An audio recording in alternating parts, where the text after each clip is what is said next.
Close your eyes if you haven't already. Let the day go.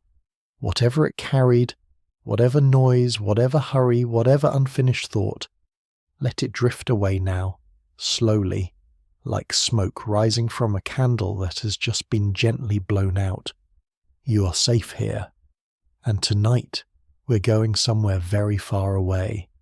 Not in distance, but in time. We're going back through centuries of candlelit rooms and straw-stuffed mattresses, back through the quiet sounds of sleep in villages and the low, steady breathing of couples who lay side by side in the dark, not always out of love, not always by choice, but out of something far older and far more complicated than either of those things. We're going back to talk about marriage, not the marriage of fairy tales, not the marriage of romantic comedies or Instagram announcements or white dresses in summer gardens. We're going to talk about the real thing, the old thing, the kind of marriage that shaped almost every single human life for thousands of years, the kind of marriage that was less about hearts and more about survival, less about romance and more about land, labour, loyalty, and the desperate universal human need to not face the darkness alone. And it is a story worth knowing, not because it will make you feel grateful, though it might, and not because it is always a sad story, though sometimes it is, but because it is profoundly, intimately human. These were real people. They had fears and hopes and aching joints and cold feet in winter. They lay in beds just as you are lying now, in the quiet hours of the night, and they wondered about their lives, their choices, their futures. They were not so different from you. They just lived inside a world that asked very different things of them. So let your breathing slow.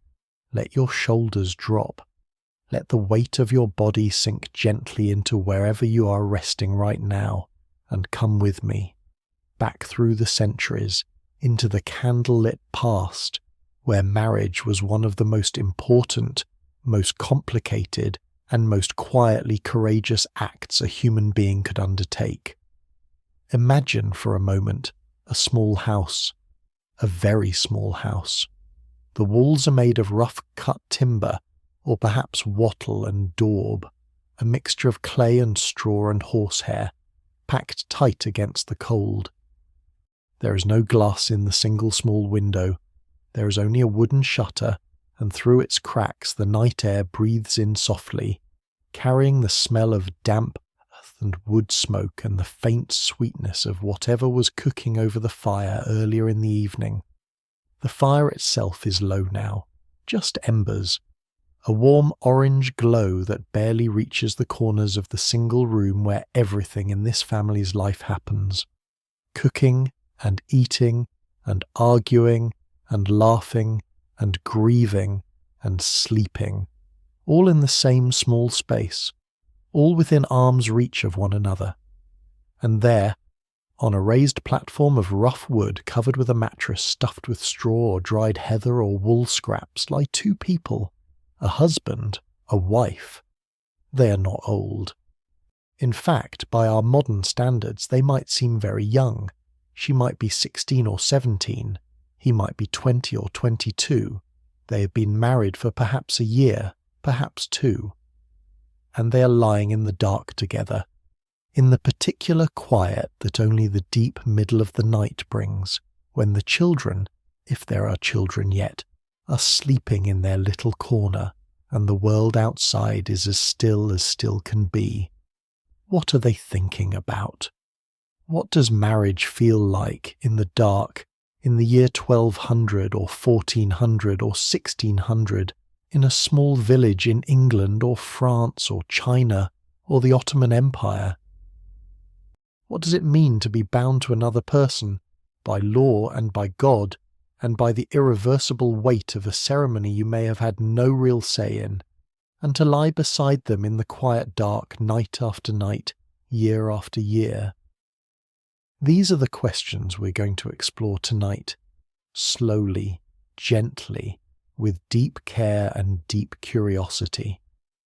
We're going to follow the thread of marriage through time, through ancient civilizations and medieval villages and Renaissance cities and nomadic camps and distant empires, and we are going to see what it really was, what it cost, what it offered, what it meant, and by the time we reach the end of this long, long story, you will likely be asleep, which is exactly what I hope for, because the past is a very good companion for the hours of the night. It is patient, it is quiet, it has already been through everything. Marriage is among the oldest human institutions we know of, older than writing, older than cities, older almost than memory itself. Anthropologists and archaeologists have found evidence of pair bonding ceremonies, rituals that mark two people as belonging together, in cultures dating back tens of thousands of years, long before anyone left a written record of anything. There are cave paintings that some scholars interpret as depicting couple rituals. There are ancient burial sites where two people were laid to rest together, side by side, with particular care, suggesting a bond recognized even in death. Human beings, it seems, have always understood, in some deep, wordless way, that life is better managed in pairs, that the cold is less cold when there is another body beside you, that the harvest is more likely to come in when there are two sets of hands working, that children are more likely to survive when there are two adults protecting them. Marriage was not invented by any one civilization. It was arrived at, independently and organically, by virtually every human culture that has ever existed. And while the forms it took were wildly different, the underlying logic was almost always the same. Survival. Not just physical survival, though that was certainly part of it, but economic survival, social survival, the survival of family lines, of land holdings, of name and reputation and belonging. Marriage was the mechanism by which human societies organized themselves, by which they distributed resources, defined roles, created legal and social order, and ensured that the next generation would come into being under the protection of recognized structures. Love, as we think of it today, romantic love, the idea that you choose a partner because your heart tells you to, because there is some ineffable chemistry between you, because you cannot imagine your life without that specific person. This idea is genuinely new in the long history of marriage. Or rather, love happened. It has always happened. People have always fallen in love, even in arranged marriages, even in societies that considered love completely irrelevant to the institution. The human capacity for deep attachment, for tenderness, for obsessive longing. These did not need to be invented by the Romantics or Hollywood or the Victorian novelists, but the idea that love should be the primary, indeed the only, reason to marry, that marriages should be built on emotional connection above all other considerations, that is startlingly new. For most of human history and most of the world, such an idea would have been considered not just impractical but potentially dangerous, irresponsible, even foolish. Marriage was too important to leave to something as unreliable as a feeling. And so tonight, we begin our journey through that older, harder, stranger world of marriage as it really was. We begin with the ancient civilizations that first codified the institution into law and religion and social custom. And we follow it all the way through to the quiet bedrooms of early modern Europe, the nomadic tents of the Mongol steppes, the elaborate wedding ceremonies of ancient India, and the very particular silence of a marital night in the distant past. Let us begin in Mesopotamia. It is perhaps the most appropriate place to start because it is here, in the river valleys of what is now Iraq, in the civilization we call Sumer and later Babylon, that we find the earliest written marriage contracts in human history. And the fact that marriage required a contract tells us something immediately important. Marriage, from the very beginning of recorded history, was understood to be a legal arrangement, a binding agreement between parties. Not primarily an emotional bond, but a transaction, a formal exchange of rights, duties, obligations and property. The Sumerian word for marriage, roughly translated, means something like to take a woman, not to love her, not to choose her, to take her from her father's household into her husband's, transferring her status, her labour and her reproductive capacity from one family's ledger to another. This sounds cold, and in many ways it was cold, by our modern standards. But it was also, within its own context, a form of protection. A woman without a marriage contract had very few legal rights at all. With one, she had some. She could own property in certain circumstances. She had a defined status that society was obligated, at least in theory, to respect. The Code of Hammurabi, that great Babylonian legal text from around 1754 BCE, devoted enormous attention to marriage. It specified what happened to a wife's dowry if she died childless. It defined the conditions under which a husband could take a second wife if the first was infertile. It established what we might call, very loosely, alimony, in that a woman who was divorced without cause was entitled to keep her dowry and receive financial support. These laws were not warm, but they were not entirely indifferent to women's welfare either. They existed in a world where a woman outside of a recognized household was desperately vulnerable to poverty, to violence, to social erasure. The legal scaffolding of marriage, however transactional, offered a kind of shelter. The typical Babylonian marriage began with a betrothal ceremony. The two families would negotiate, sometimes over a period of months, the terms of the arrangement. The groom's family paid a bride price to the bride's family, in recognition of the economic loss they were absorbing by giving away a working female member of the household. The bride's family contributed a dowry, goods, money, household items, that would travel with the bride into her new home and technically remain her property throughout the marriage. Then came the wedding itself.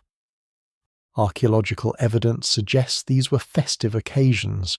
There would have been food and drink, music, the exchange of gifts. The bride would have been brought in procession from her father's house to her husband's. There would have been prayers, offerings to the gods, a formal declaration of the union, and then the door of the new household would close and the real marriage would begin. What did that marriage look like day to day? The wife's primary responsibilities were clear: the management of the household, the production and preparation of food, the weaving of cloth, the care of children, and the maintenance of the domestic religious practices, the small daily rituals of prayer and offering that kept the household gods appeased and the family under divine protection. Her husband's responsibilities were equally clear: the management of the family's economic affairs, farming, trading, or whatever craft he practiced, and the representation of the household in the public, legal, and political life of the community. They occupied different worlds, these two, overlapping only in the shared space of the home, in the shared bed, in the shared fate of whatever crops came in and whatever gods decided about the coming year. It was not a partnership of equals, not even close. The husband had authority, legal, social, absolute. He could, in certain circumstances, sell his wife into servitude to pay a debt, though the Code of Hammurabi mercifully limited this to 3 years. He could take a second wife or a concubine if the first was barren, and yet There are cuneiform tablets, small clay tablets inscribed with the tiny wedge-shaped marks of Sumerian and Babylonian writing that survive from these marriages. Among them are letters, personal letters, written between husbands and wives. And in some of these letters, you can hear something that transcends the legal structure entirely. You can hear two people, separated by travel or circumstance, writing to each other with genuine urgency, genuine tenderness. "Why have you not written to me?" one wife writes, across more than 4,000 years of silence. "Do you not think of us? I am not well. Come home." That is not a legal document. That is a marriage. Let us drift now, gently the way smoke drifts, westward and northward to the ancient Mediterranean world.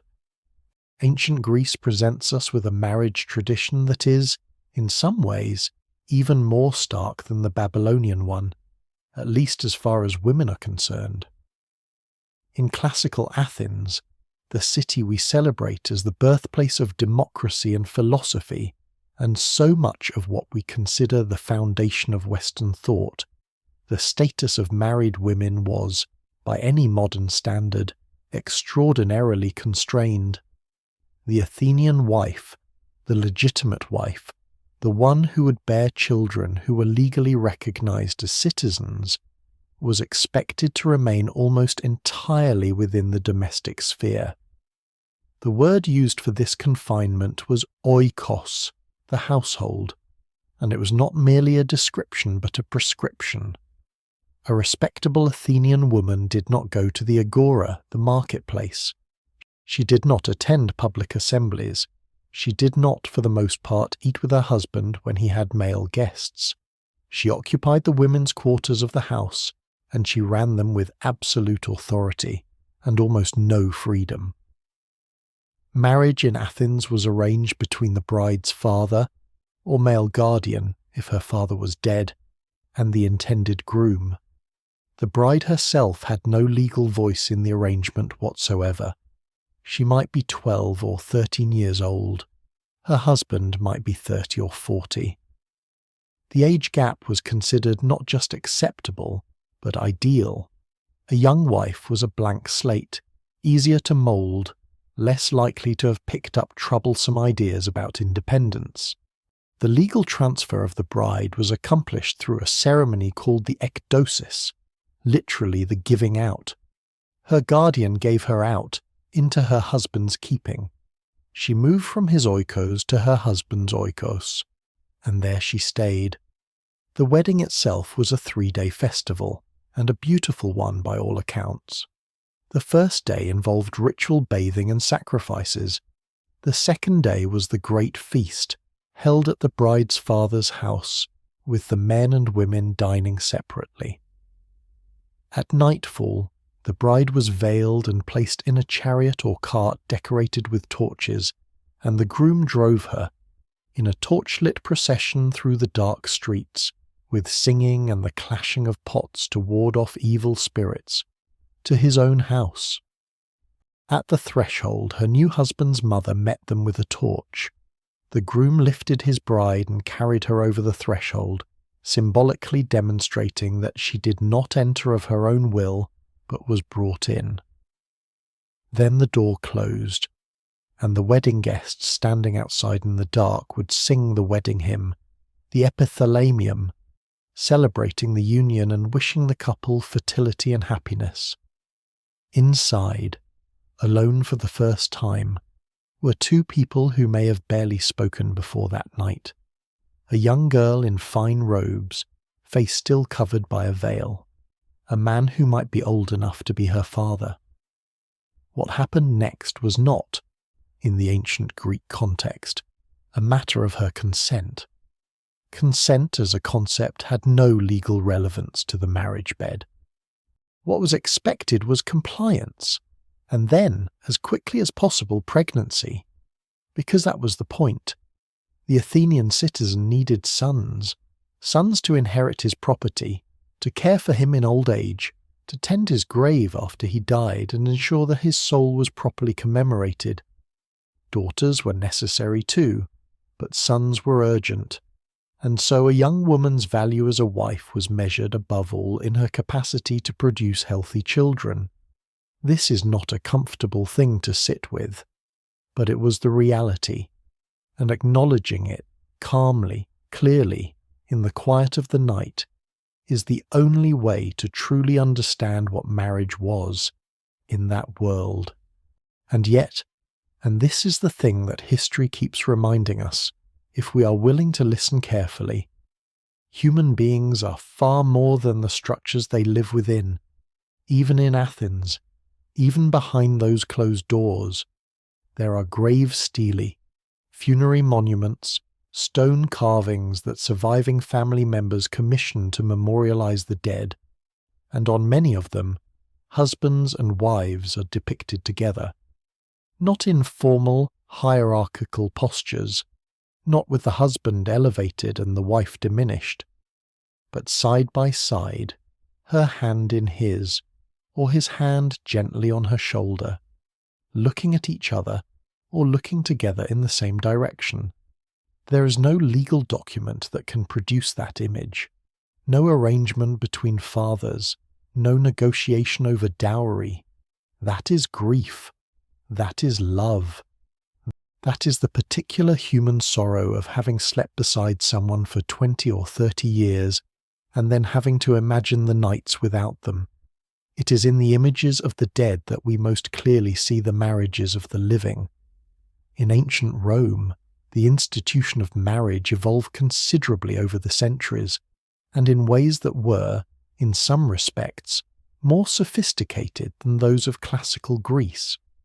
Roman marriage law distinguished between several different types of marital arrangements, ranging from the highly formal confarreatio ceremony, in which bride and groom shared a cake of spelt grain in a complex religious ritual, making the union virtually indissoluble, to much more informal arrangements that could be entered into and dissolved with relative ease. Indeed, one of the most striking features of Roman marriage, particularly among the upper classes, was how frequently divorce occurred. Roman law allowed for divorce by either party, a progressive provision for the ancient world, and the Roman aristocracy in particular seems to have practiced serial marriage with impressive frequency, dissolving one union and contracting another as political alliances shifted and fortunes changed.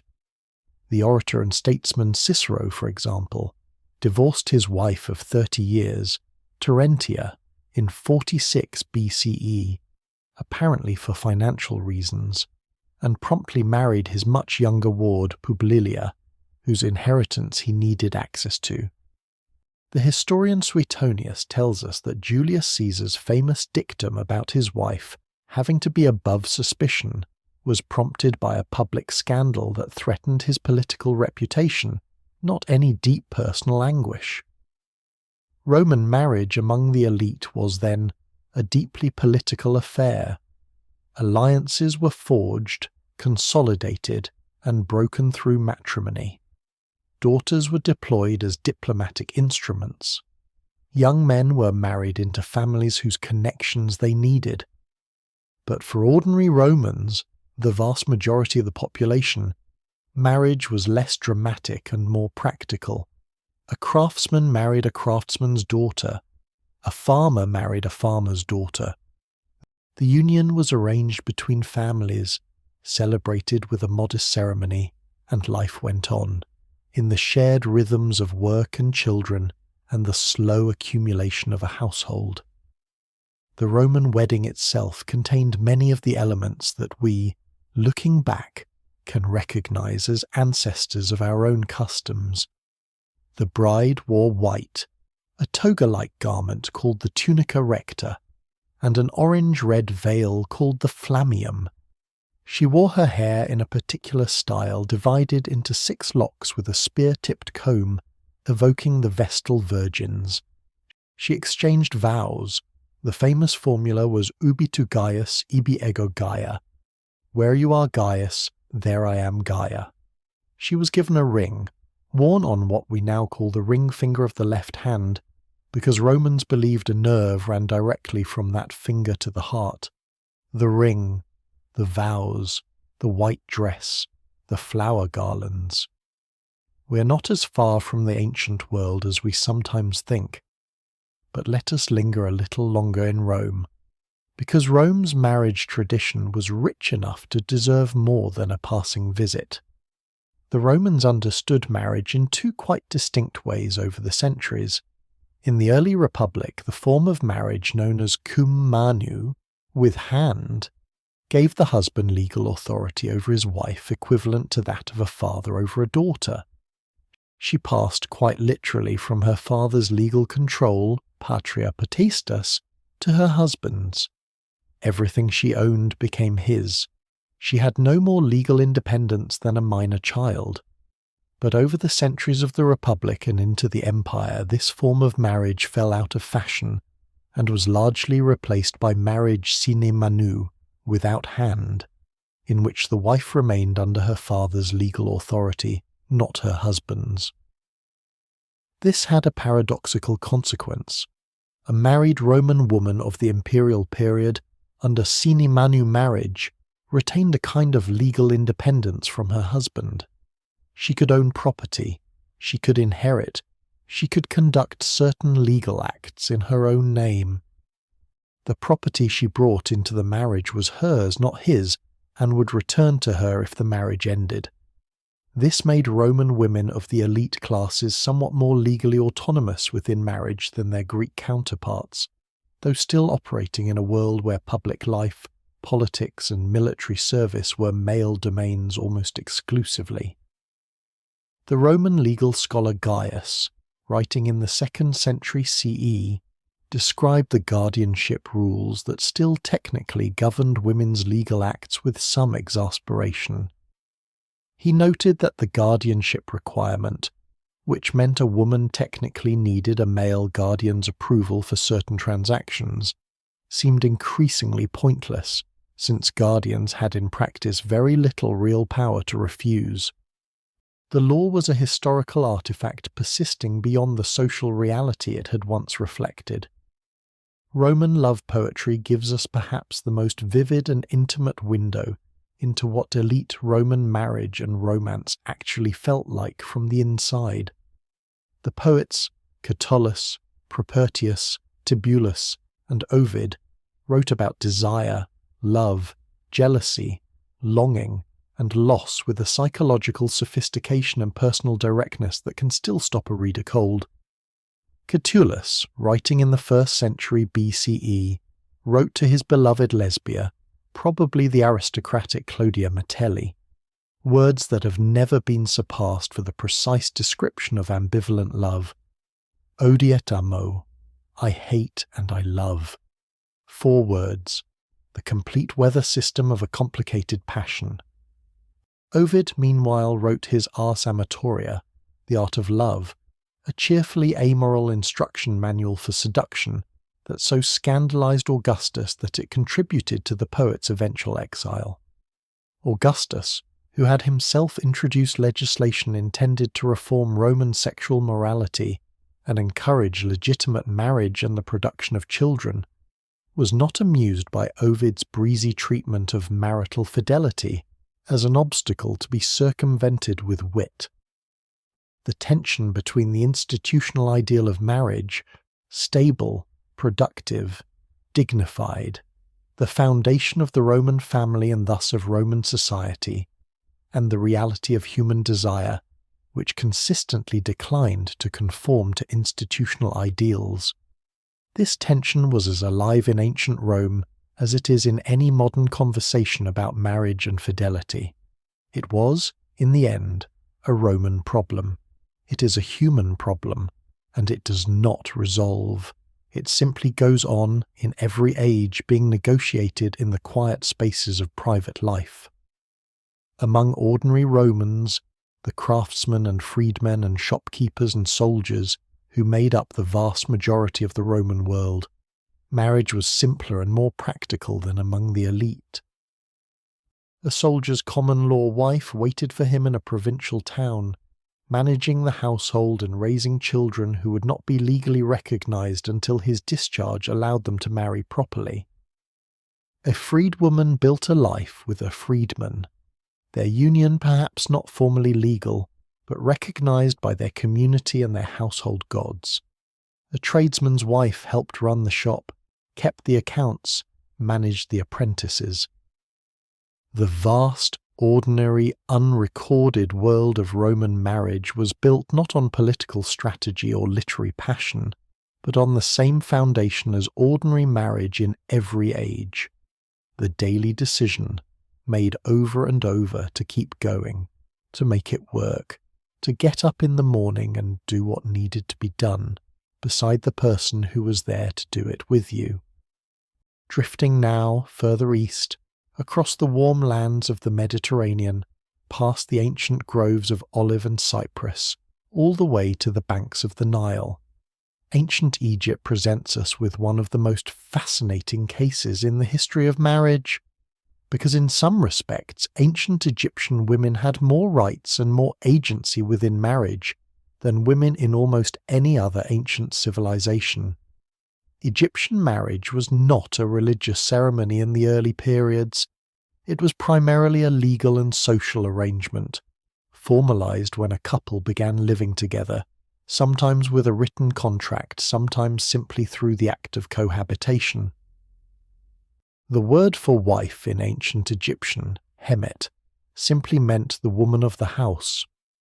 What made Egypt unusual, and this surprised many Western scholars when they first examined the evidence seriously, was that Egyptian women could own property independently of their husbands. They could inherit. They could appear in court on their own behalf. They could initiate divorce. They could conduct business. They could be priestesses and, in rare and extraordinary cases, rulers. The divorce process in ancient Egypt was remarkably straightforward by ancient world standards. Either party could initiate it. There were property settlements. The wife was typically entitled to a portion of the marital property, often a third plus the return of her own dowry. Men were sometimes required to pay ongoing support. Now, none of this means that ancient Egyptian marriage was a paradise of gender equality. It was not. Men still dominated public and political life in most periods. The expectation that a woman's primary role was reproductive was still firmly in place. And ordinary Egyptian women, peasant women, the vast majority of the female population, lived hard, labour-intensive lives with few of the legal protections that wealthier women could access. But compared to the women of Athens, who could not own property, could not appear in court, could not divorce, and could not leave the house without a male escort, the women of ancient Egypt occupied a meaningfully different position within marriage. And perhaps this is reflected in the love poetry that the Egyptians left behind, because ancient Egypt produced some of the most beautiful, most tender, most personally felt love poetry in the ancient world. Papyrus scrolls containing verses from young men to young women, and young women to young men, that resonate across millennia with a startling emotional clarity. "I am lying ill," one ancient Egyptian man writes to the woman he loves. "My heart is sick. I am lying ill. My heart is sick because of you." And the woman, in her turn, writes, "My heart thinks only of your love. I can do nothing else. I am ensnared like a bird in a fowler's net." These are not legal documents. These are not dowry negotiations. These are two people, in the most private chambers of their interior lives, feeling what human beings feel in every age and every civilization when they are overtaken by love. Let us move now to the ancient Indian subcontinent, where the tradition of marriage was developed into a rich, complex, multi-layered system rooted in the ancient texts of Hinduism and codified into what would become one of the most elaborate marriage traditions in human history. In ancient India, marriage was understood as a religious sacrament, one of the 16 samskaras, or life stage rituals that a person was expected to undergo. Unlike in Greece or Rome, where marriage was primarily a legal arrangement with religious elements, in ancient India, the religious dimension was primary. Marriage was a sacred duty, a cosmic act that connected families not just to each other, but to the divine order of the universe. The most auspicious form of marriage in ancient Hindu tradition was the Vivaha ceremony, a complex ritual that could last for days, involving fire ceremonies, sacred vows, and the 7 steps, saptapadi, in which the bride and groom walk together around a sacred fire, taking 7 steps and making 7 vows related to prosperity, strength, health, happiness, progeny, long life, and friendship and fidelity. The 7 steps are still performed in Hindu weddings today, more than 3,000 years after they were first described in the ancient Sanskrit texts. Arranged marriage, arranged by the families of the bride and groom, typically with the involvement of astrologers who compared the couple's horoscopes, was the universal norm in ancient India. Love marriages were not merely unusual. In many texts and social contexts they were actively disapproved of, considered a failure of family duty. The caste system added another layer of complexity. Marriage outside one's caste, particularly marriage that moved upward in the social hierarchy, was in most periods prohibited and, in some cases, punishable by severe social ostracism or worse. Child marriage was prevalent in ancient India and remained so for many centuries, particularly for girls. A girl might be betrothed in infancy and married before puberty.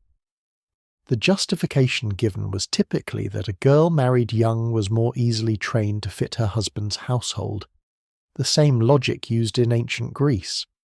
The result was the same. Young girls with no say in their fate moved from their parents' home to a stranger's, and in ancient India, unlike in Egypt, widowhood carried a particularly terrible stigma. A widow was considered unlucky, inauspicious, potentially dangerous to the household. She was expected to remove all adornments, the glass bangles, the sindoor, the bright colours of a married woman, and to live in shadow, in restriction, for the rest of her life. The practice of sati, in which a widow immolated herself on her husband's funeral pyre, appears in certain historical periods and among certain communities, though its prevalence is debated. What is clear is that Hindu widowhood, for most of this long history, was a profound loss of status, of agency, of colour, of life.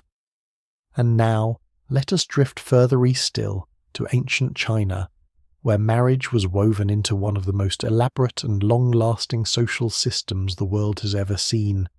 In ancient China, marriage was understood as the joining not merely of 2 individuals, but of 2 family lineages. It was a matter of clan, of ancestry, of social standing, of obligation to the dead and to the unborn. The individual desires of the bride and groom were almost entirely irrelevant. The institution of marriage in ancient China was governed by the principles of Confucian philosophy, which emphasized hierarchy, filial piety, social order, and the subordination of individual desire to collective obligation. A son was expected to marry the woman his parents chose. A daughter was expected to go where she was sent. The concept of romantic love as a basis for marriage would have seemed to most Confucian scholars not just impractical but morally suspect, a sign of insufficient respect for parental authority and social duty. Chinese marriage law also formally recognized polygamy for wealthy men, a wife of the higher status, several concubines of lesser status, and sometimes additional household women of even lower status still. The hierarchy within the household was precise and rigid. The primary wife's children had higher legal standing than the concubine's children. The primary wife had authority over the other women in the household, and the weight of maintaining the ritual propriety that her position demanded. The ancient Chinese wedding ceremony was governed by the 6 rites, a formal process that began with the groom's family sending a proposal to the bride's family and ended, sometimes many months later, with the bride being carried in a closed red sedan chair to her husband's household, where she would bow before his ancestors' tablets and be formally received into the family. On the morning after the wedding, she would serve tea to her new in-laws, a ritual of submission, of acknowledgement that she now belonged to this family and owed them her service and respect. And then she would live, for the rest of her life, or until her husband died, or her in-laws died, or her own social circumstances shifted in that household. Not her family's home, her husband's family's home, often surrounded by people who were strangers to her. The homesickness of young Chinese brides is one of the great quiet sorrows of Chinese history. There is an entire tradition of lamentations, songs that brides sang or were expected to sing during the wedding preparations, that expressed their grief at leaving home, their fear of the unknown household they were entering, their sadness at leaving their mothers and sisters. These songs were formalized, ritual expressions of sorrow, but the sorrow was real, the fear was real, and the courage required to walk out of your childhood home and into a stranger's life. That was real too. Now let us follow the long road forward in time, through the centuries, past the fall of Rome and the slow emergence of the medieval world in Europe. A world reshaped by Christianity, by feudalism, by plague and poverty and the particular beauty and harshness of village life. In medieval Europe, the institution of marriage was profoundly shaped by the Catholic Church, and the Church's relationship with marriage was complicated, fascinating, and evolved considerably over the medieval period. In the early centuries of Christianity, many church fathers were ambivalent about marriage at all. St. Paul had famously said that it was better to marry than to burn, by which he meant that marriage was a concession to human weakness, a controlled outlet for desires that, if left unchecked, would lead to sin. The true ideal for the most rigorous early Christian thinkers was celibacy. Marriage was a second-best state. But over time, as the Church developed and gained institutional power, marriage was elevated, declared a sacrament, one of the 7 sacred rites of the Church, understood as a holy covenant that mirrored the relationship between Christ and his Church. This elevation of marriage was, in some ways, a protection for women. A sacramental marriage could not be dissolved without the Church's permission, and the Church set a very high bar for annulment. A man could not simply discard his wife because he was bored with her or had found a more advantageous alliance. The permanence of marriage, enforced by the Church's authority, gave women a degree of security that they might not otherwise have had. But the Church's teachings also embedded deeply hierarchical assumptions into the institution. The husband was the head of the household, as Christ was the head of the Church. The wife owed him obedience and submission. The wife's primary purpose was the production of children, ideally many children, to fill the Church and the world with souls. Contraception was condemned. Sexuality within marriage was permitted. Indeed, both spouses were considered to have a marital debt to each other, the obligation to be available for sexual relations. But sexuality for pleasure alone, divorced from the possibility of procreation, was sinful. The medieval Church also developed detailed and sometimes bewildering rules about who could marry whom. The concept of consanguinity, kinship by blood, prohibited marriage between people related within certain degrees of cousinhood. In the early medieval period, These prohibitions extended to seventh cousins, an impossibly wide net in small rural communities where everyone was related to everyone else. The rules were revised and tightened over time, but they remained complex enough that canon lawyers were kept busy for centuries adjudicating disputed cases. Why did the Church care so much about consanguinity? Partly for theological reasons, partly for social ones, and partly, this is the more cynical interpretation that some historians have advanced, because the rules generated enormous amounts of legal business and associated fees. In the medieval village, that small, tight, intensely social unit that was home to most of medieval Europe's population, marriage was both a private and a profoundly public act. The process typically began with a period of negotiation between families. Even in the case of relatively poor peasant families, there were matters to arrange: what land or goods the bride would bring, what property or rights the groom's family could offer, whether the union made sense in terms of the village's complex web of alliances and obligations. Once agreement was reached, there would be a formal betrothal, a public declaration, often made at the church door, that these two people intended to marry. In medieval law, a betrothal was legally binding. Breaking it was a serious matter, potentially subject to legal and ecclesiastical penalties. Then came the wedding itself. In England, as in much of medieval Europe, weddings were held at the church door, literally, in the porch or doorway of the church, not inside it. The marriage vows were exchanged there, in public, witnessed by the community. Then the couple would process inside for a nuptial mass. The ceremony was simpler than what we might imagine. There were no elaborate white gowns. Medieval brides wore their best clothes, whatever those were. The groom might place a coin or ring on the priest's book, which was then given to the bride as a symbol of the financial provision he was undertaking. Vows were exchanged.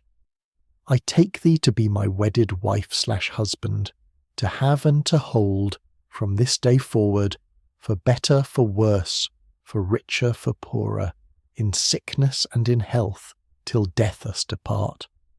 Words remarkably close to the ones still used in many Christian wedding ceremonies today. The wedding feast that followed was the most celebrated part. In a world of scarcity and limited pleasure, a wedding was one of the great communal moments of joy. People ate and drank and danced. The medieval equivalent of wedding gifts were given. Songs were sung, some of them decidedly bawdy, as was the custom, and then the wedding guests escorted the couple to their marriage bed. This was not a gentle or private affair. The medieval community had a deeply vested interest in the consummation of the marriage, because without consummation, the marriage was not legally complete. Witnesses might be called to testify in cases of disputed consummation. And so the wedding party would accompany the couple to the bedroom, wish them well with ribald humour and cheerful good wishes, and then, eventually withdraw. The door would close, and the village night would settle around the house, gentle and dark and full of stars. The social organisation of medieval marriage was governed not only by the church, but by the feudal system, by the system of land tenure and lordship that structured medieval European society. Under feudalism, a lord often had legal rights over the marriages of his serfs, the unfree peasants who worked his land. A serf woman who wished to marry a man from another lord's estate would typically need to obtain her lord's permission and pay a fine for the privilege. This fine, called merciat in England, was one of the clearest markers of serfdom, a constant reminder that a serf's body and labour were not entirely her own. Even among free peasants and the lower nobility, marriage was frequently subject to external pressure and intervention. A widow with land was a prize. Her remarriage was a matter of great concern to her relatives, her lord, and the church. all of whom had competing interests in where her land went. The law of inheritance governed everything. Who married whom determined who owned what. And in a world where land was the primary form of wealth, where land meant food, shelter, security, status, this was not an abstract concern. This was the difference between life and a slower kind of dying. And so parents arranged marriages for their children with the anxious, calculating logic of people for whom every decision had existential stakes. A daughter well married was a daughter safe. A son well married was a household secured. Love was not irrelevant to this calculation, but it came after. If love grew within the arranged structure, that was a blessing. If it did not, well, that was life. You made do. Among the nobility and aristocracy of medieval Europe, the stakes of marriage were even higher, because the unions of the powerful shaped kingdoms, realigned political alliances, determined the succession of crowns. The daughters of kings and great nobles were deployed as living diplomatic instruments. A princess might be betrothed in infancy, sent to a foreign court as a small child to be raised alongside her future husband, and married at the church's minimum age for full marriage, 12 for girls, 14 for boys, though in practice many noble marriages were contracted earlier and consummated later. Eleanor of Aquitaine, one of the most powerful and remarkable women of the medieval period, was married at 15 to the King of France, Louis VII. After 15 years and 2 daughters, but no sons, crucially, the marriage was annulled on grounds of consanguinity. Within weeks, Eleanor married the young Henry Plantagenet, who would become King of England. It was a marriage that produced 8 children and one of the great, turbulent, complex royal partnerships of the medieval period. Eleanor was exceptional in almost every way, but her marriages illustrate the dynamics perfectly. They were political instruments first, personal relationships second. Her own wishes, to the extent that she expressed them, which she did with characteristic forcefulness, were relevant only insofar as they aligned with, or could be managed within the political necessities of her situation. Most aristocratic women had far less room for manoeuvre than Eleanor. They were moved across the chessboard of medieval politics with the same combination of care and ruthlessness that characterized the movements of any valuable piece. And now let us speak plainly, calmly but plainly, about the hard realities of historical marriage, because we have been circling them and it is time to look at them directly. The first and perhaps most fundamental hard reality is this. For most of human history, most women had no meaningful choice about whether to marry, or whom to marry, or when. Consent, the concept that a marriage requires the genuine free agreement of both parties, was acknowledged in theory much earlier than it was enforced in practice. The medieval Catholic Church, to its credit, did officially teach that a valid marriage required the free consent of both parties. A forced marriage was, in theory, invalid. A child could not be forced into marriage against her will. In practice, of course, the gap between theory and reality was vast. When your father negotiated your marriage and told you that this was happening, and you were to be grateful and cooperative and not cause trouble, and when refusal meant poverty, social disgrace, expulsion from the family, or worse, then consent became a very thin concept indeed. Young women in arranged marriages learned to say yes. Some of them even meant it. Some of them had been raised from childhood to understand marriage in purely practical terms, without the weight of modern romantic expectation, and they approached it as they approached every other prescribed element of their life, with acceptance, with practical intelligence, with the quiet courage that is required to live well within structures you have not designed and cannot change. but some of them were frightened. Some of them were heartbroken. Some of them left behind evidence, in letters, in diaries, in the records of legal disputes, of the quiet despair of a life not chosen. The second hard reality was the age at marriage. We have already noted that in many ancient and medieval societies, girls were married very young, sometimes as young as 12 or 13, the canonical minimum established by the Church and accepted by most civil legal systems of the time. The justification was partly reproductive. In a world of high child mortality and uncertain life expectancy, beginning the reproductive process early made a kind of grim demographic sense, and partly economic. A young bride was less expensive to maintain before her marriage, and her fertility years were maximized. But the physical consequences of early marriage for girls were severe. Childbirth in the pre-modern world was dangerous for any woman.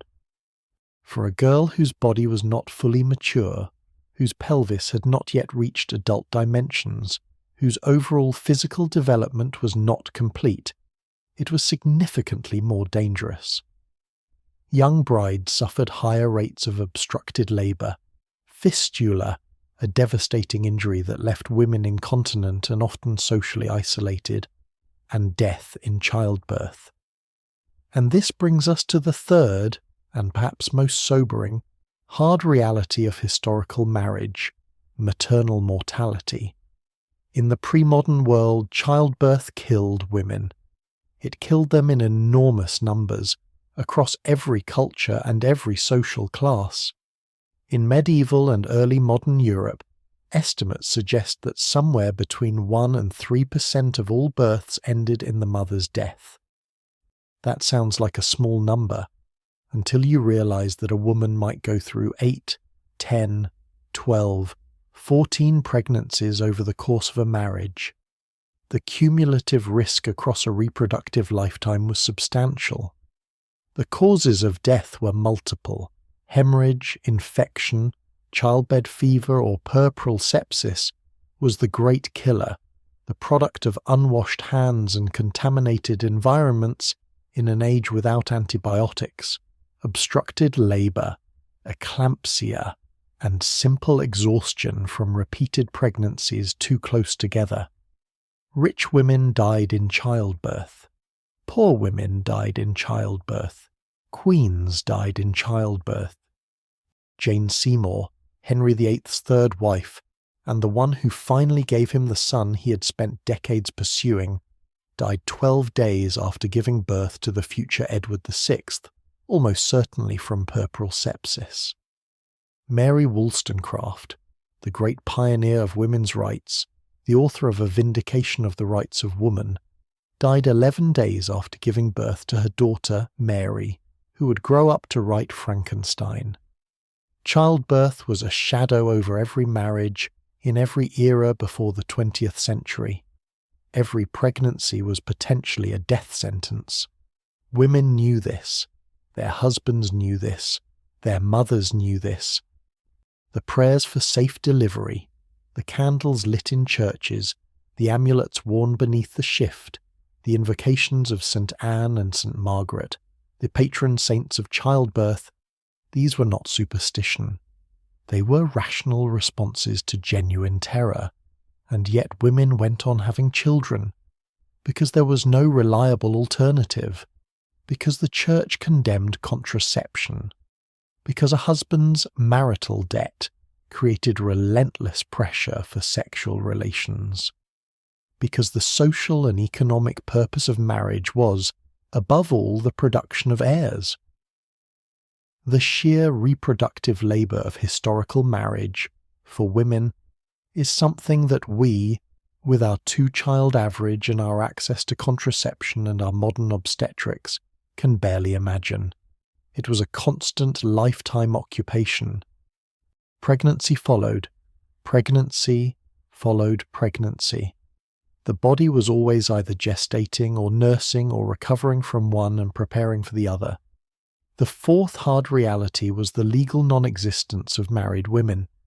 In English common law, the legal tradition that governed England from the medieval period forward, and that was exported to much of the English-speaking world, married women operated under a doctrine called coverture. Under coverture, a woman's legal identity was upon marriage subsumed into her husband's. She ceased to exist in law as an independent entity. She could not own property in her own name. Any property she brought into the marriage immediately became her husband's. She could not enter contracts. She could not sue or be sued independently. She could not keep her own wages. She could not make a will without her husband's consent. She was legally her husband's dependent, his ward, his property, in some meaningful sense of that word. The phrase used in the legal literature was that husband and wife were one person in law, and that person was the husband. This was not unique to England. Variations of this legal subordination existed across most of Western Europe and its colonial offspring for centuries. French law, Spanish law, the laws of most of the American states until the late 19th and early 20th century, all contained provisions that systematically stripped married women of independent legal standing. The practical consequences of this were profound. A woman whose husband was abusive, wasteful, or simply cruel had very limited legal recourse. She could not leave and take her children with her. The children legally belonged to their father. She could not take her property and establish herself independently. She had no property that was legally hers. She could not enter the labour market as an independent worker and earn her own money. Any wages she earned belonged to her husband. She was, in the most concrete and practical sense, trapped. Some women escaped these traps through ingenuity, through the support of their own families, through the protection of sympathetic courts, through the gradual development of legal protections. But for many, the trap was complete. And it is worth pausing here in the quiet of this late hour to sit with something that the historical record makes very clear, even if it makes it quietly, in the margins and the footnotes rather than in the main text. Domestic violence in historical marriage was common, normalized, legal. In medieval and early modern England, a husband was legally permitted to physically discipline his wife, within reason, which was defined with varying degrees of vagueness depending on the jurisdiction and the period. The rule that man could beat his wife with a stick no thicker than his thumb, the so-called rule of thumb, is of uncertain historical provenance, but the underlying legal principle it purportedly encodes was real. Moderate physical chastisement of a wife by her husband was not considered assault. It was household discipline. The Church's teaching was more nuanced but still ultimately upheld male authority. Canon lawyers debated what constituted legitimate and illegitimate force.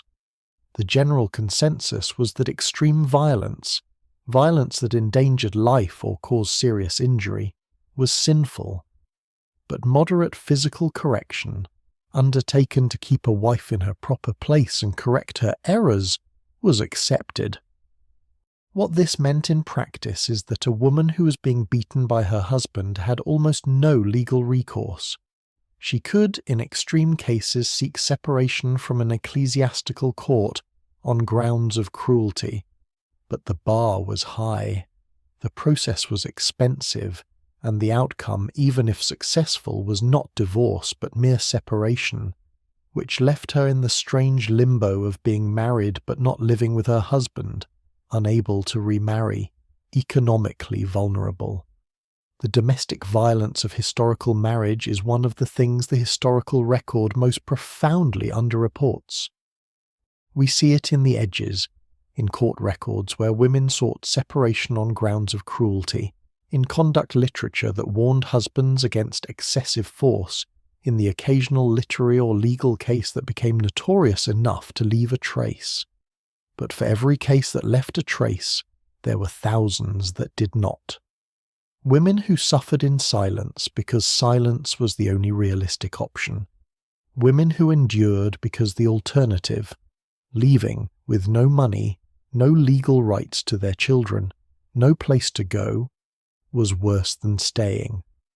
This is not a comfortable thing to hold, but it is a true thing, and the history of marriage cannot be told honestly without it. The slow, painful, still incomplete project of making marriage safe, of establishing that a husband does not have the right to hurt his wife, that a wife's body belongs to herself, that no legal status gives one person the right to harm another. This is one of the great moral achievements of the modern period. It required the work of generations. The women who spoke when speaking was dangerous, the reformers who changed laws, the advocates who built shelters and legal aid and crisis lines, and it is not finished. Not everywhere, not fully. The weight of the past is not merely historical, it is living. And this is why we say that marriage, for most of human history, was a matter of survival. Not just metaphorically, literally. Outside of marriage, most women had no economic survival mechanism at all. Within marriage, however difficult, however loveless, however cruel, there was at least shelter, food, social standing. The choice between a bad marriage and no marriage was often in practice the choice between a difficult life and no life at all. The fifth hard reality was the pressure to produce heirs, and the devastating consequences of failing. Fertility, or rather the lack of it, was a tragedy of particular weight in historical marriage. When a marriage did not produce children, the assumption was almost always that the fault lay with the wife. Male infertility was virtually unknown as a concept in pre-modern medicine. It was the woman's womb that was considered potentially defective, potentially cursed, potentially in need of medical intervention. The medical treatments for infertility in historical periods range from the harmless and touching, specific prayers, pilgrimages to sacred sites, the wearing of particular amulets, to the unpleasant, various herbal preparations, vaginal fumigations, dietary regimes, to the outright dangerous. Physicians, all male of course, theorized about the female body with confidence that was completely unmoored from accurate knowledge. Ancient and medieval medical theory held that conception required the simultaneous achievement of pleasure by both parties, a theory that, while medically incorrect, at least had the incidental benefit of encouraging male attention to female pleasure.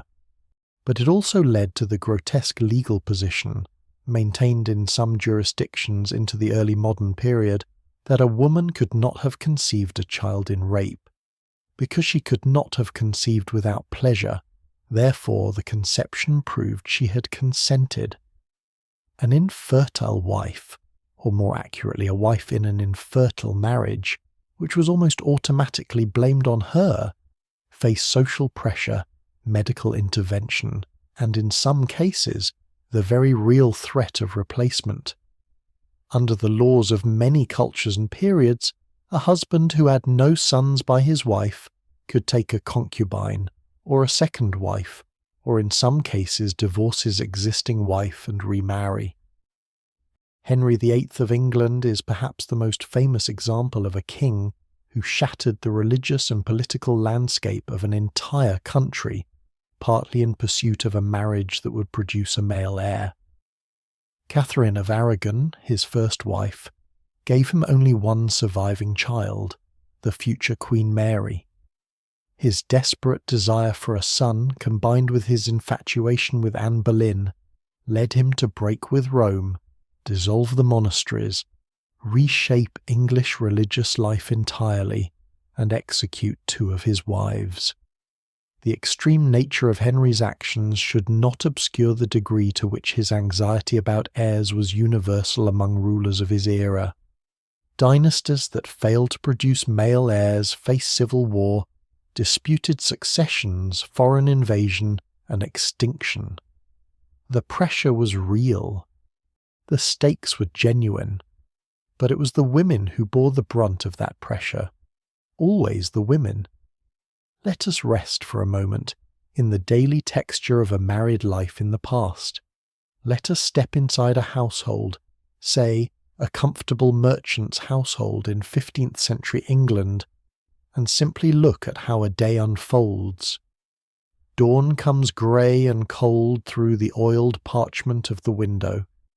The fire in the hall has burned low overnight, and the first sounds of the morning are the movements of servants, the scrape of a tinderbox, the creak of a door, footsteps on stone floors. The wife, let us call her Marjorie, because Marjorie was a common name, and there were many Marjories in 15th century England, wakes before her husband. She has always woken early. There is too much to do, and the household will not organise itself. She lies for a moment in the warmth of the bed, a good bed, in a merchant household, with a proper mattress and linen sheets, and perhaps a wool blanket shared with her husband of 12 years, and, on very cold nights, with the smallest children as well. Then she rises. The first tasks are personal, washing from the pitcher of cold water on the stand, dressing in the layered garments of a medieval woman, the linen shift, the kirtle, the gown, the linen cap. These are not slow or elaborate procedures for a woman like Marjorie. She dresses quickly, efficiently. The way people dress when dressing is just the thing you do before you get to work. Then she goes downstairs. Managing a medieval merchant household was a complex administrative task. Marjorie is essentially the chief executive officer of a small organisation. Under her authority are several servants, a cook, a maid or two, perhaps a boy who runs errands. She's responsible for the provisioning of the household, making sure there is food in the larder, fuel for the fires, candles in the holders, clean linen in the chests. She manages accounts. In many medieval households, the wife kept the household accounts, a task that required literacy and numeracy. She oversees the production of cloth. Medieval households of any substance had spinning wheels and looms, and a significant portion of a household's textile needs were met by the labour of the women within it. Marjorie might spin herself, or supervise spinning, or both. She may have a role in her husband's business. Many medieval merchants' wives were actively involved in the family trade, sometimes running the shop while their husbands travelled, managing customers, keeping records, and she is managing all of this while also being pregnant, or nursing, or recovering from a recent birth, or dreading the next one. Because in a successful marriage of this period, children come regularly. Marjorie might have had 8 or 10 pregnancies by this point in her life. Some of the children survived, some did not. The ones who did are small people underfoot, needing to be fed and clothed and kept from the fire. The work is constant. It begins at dawn, and it ends only when the fire is banked at night and the household is put to bed. It requires intelligence, energy, organisational skill, emotional resilience, and physical stamina. None of it is paid. None of it gives Marjorie any independent legal standing. None of it is counted in the economic records of the age as work at all. But it is absolutely essential. Without it, the household falls apart. Without it, her husband cannot conduct his business, because there is no clean linen, no food on the table, no smooth organisation of daily domestic life. Without it, the children do not thrive. The invisible labour of married women has always held the world together. And what of her husband's role? In the same merchant household, the husband, let us call him John, because many of them were called John, occupied a very different sphere. John's world is primarily public. He goes out. He conducts business. meeting with suppliers, negotiating prices, attending the guild hall, maintaining the social and professional relationships that keep his trade functioning. He represents the household in the legal and political structure of the city. He is the one who appears in court records, in guild records, in the records of the parish. He is the one whose name is associated with the family's wealth and standing. At home, John is in theory the absolute authority. The household is his. The wife, the children, the servants, all owe him obedience and deference. Medieval conduct literature, the books of advice and instruction that circulated in educated households, was clear on this. The husband was the head, the wife was the body. The head directed, the body obeyed. In practice, of course, it was more complicated. A capable, intelligent wife like Marjorie would have managed most of the household with a high degree of autonomy, because John was too busy with his own affairs to micromanage hers. A partnership of sorts would develop, not equal, not between equals, but a practical division of domains in which each person's competence was recognized and relied upon. There are letters, genuine historical letters from medieval and early modern merchant families that give us glimpses of these partnerships. The letters of the Paston family, a Norfolk gentry family from the 15th century, are among the most remarkable. They span 3 generations and include letters between husbands and wives that reveal, beneath the formal conventions of the age, real partnerships, real reliance, real affection. Margaret Paston, writing to her husband John while he was away on legal business, manages his properties, deals with his tenants, faces down armed threats from rival claimants to his land, and keeps him constantly, efficiently informed of everything that requires his attention. Her letters are businesslike, competent, occasionally irritated, and sometimes warmly affectionate. They are the letters of a woman who is fully occupied, fully capable, and fully aware of her own importance to the partnership she's managing in her husband's absence.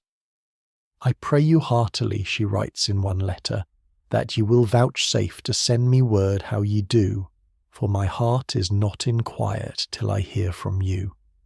Not in quiet.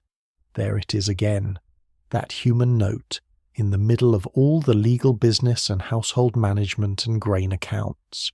2 people, bound together, worrying about each other across a distance.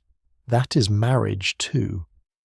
The strict gender division of labour in historical marriage extended to everything, including, in many societies, the intimate emotional life of the couple. The idea that a marriage should be an intimate friendship, that husband and wife should be each other's primary emotional confidants, is a relatively modern one. For much of history, men were expected to seek friendship and intellectual companionship among other men.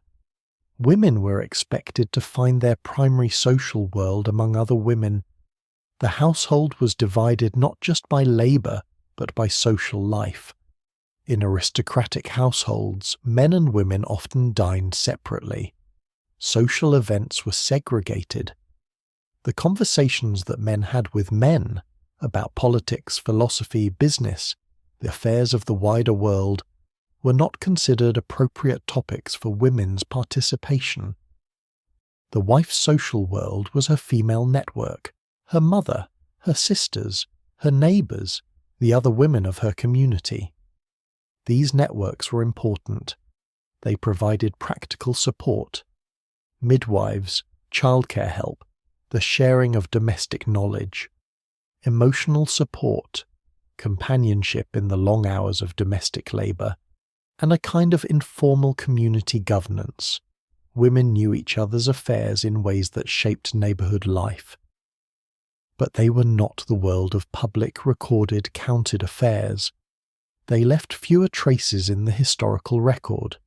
They were considered, by the men who kept the records, to be of secondary importance. In reality, of course, they were anything but secondary. They were the connective tissue of daily social life, the web that held communities together in the thousands of ordinary moments between the recorded events. In the cottages and hovels of the medieval peasantry, in the cold, smoke-filled, earthen-floored dwellings of the truly poor, marriage was most nakedly and most urgently a matter of survival. A single person, man or woman, could barely survive in the medieval rural economy. The agricultural system that sustained the medieval countryside was built around the household as the basic unit of production and consumption. A man farming alone could barely bring in enough to live. A man with a wife who managed the household animals, especially the dairy cow if they were lucky enough to have one, who kept the kitchen garden, who spun and wove, who preserved food for winter, who managed the household's fuel supply. That man had a fighting chance, and a woman without a man was in an even more precarious position. Without a husband's legal standing, without access to a ploughland allocation, without the physical strength to manage the heaviest agricultural labour, a peasant woman alone was desperately vulnerable. She might survive as a servant. She might survive through the charity of relatives. But surviving alone, independently with children, that was close to impossible. This is why widows and widowers in medieval villages remarried so quickly after a spouse's death. Not because they did not grieve, they did, but because the economic logic of surviving through winter or planting season was ruthless and immediate. You could not afford to wait.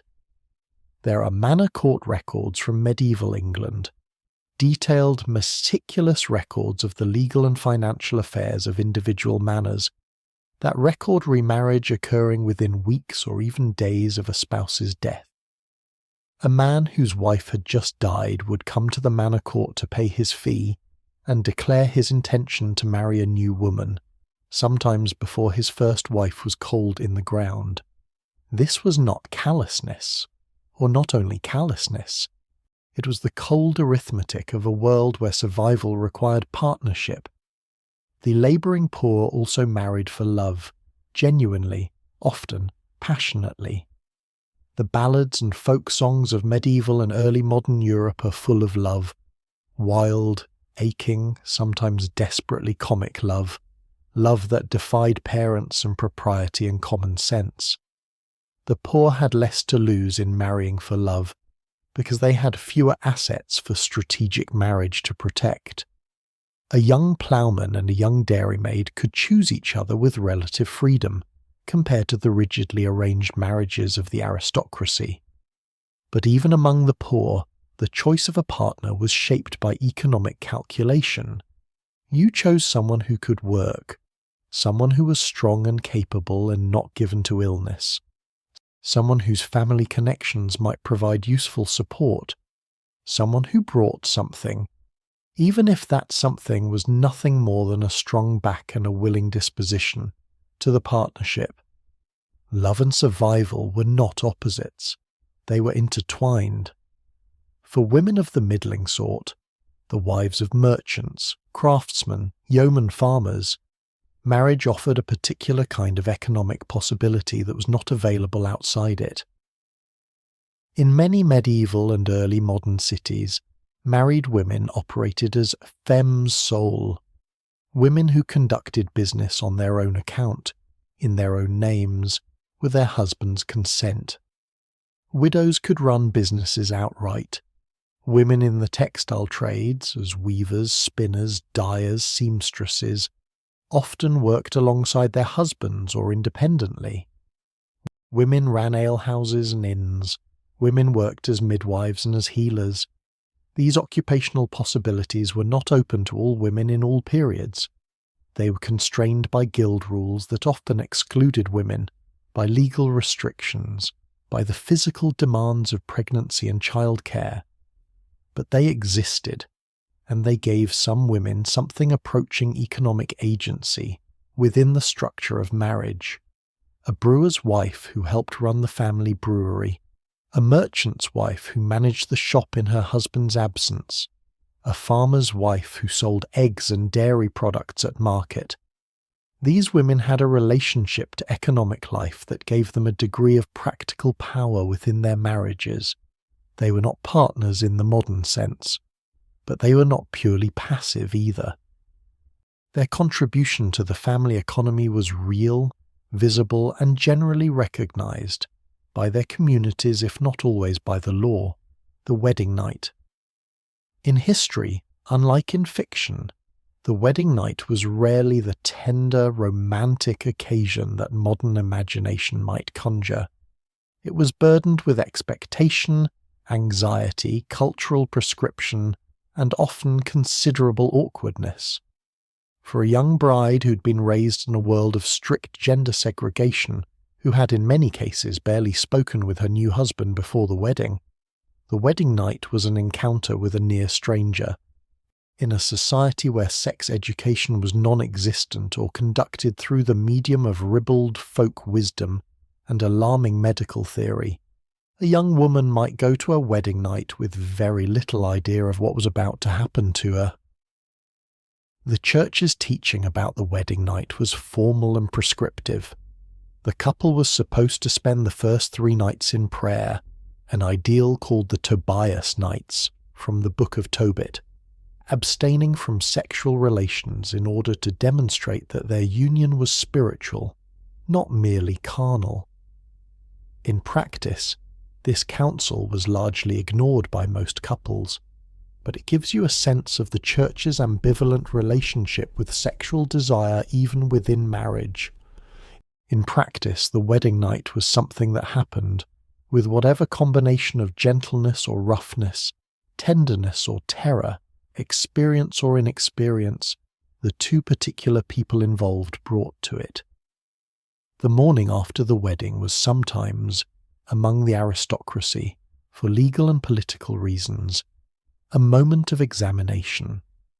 In high-stakes noble marriages where the bride's virginity was a matter of dynastic importance, there might be waiting women who inspected the marriage bed in the morning, looking for evidence of consummation. This practice, ghastly to modern sensibility, was considered both normal and necessary in a world where the legitimacy of future heirs might depend on the credibility of the marriage's consummation. For ordinary people, the morning after was simply the morning after.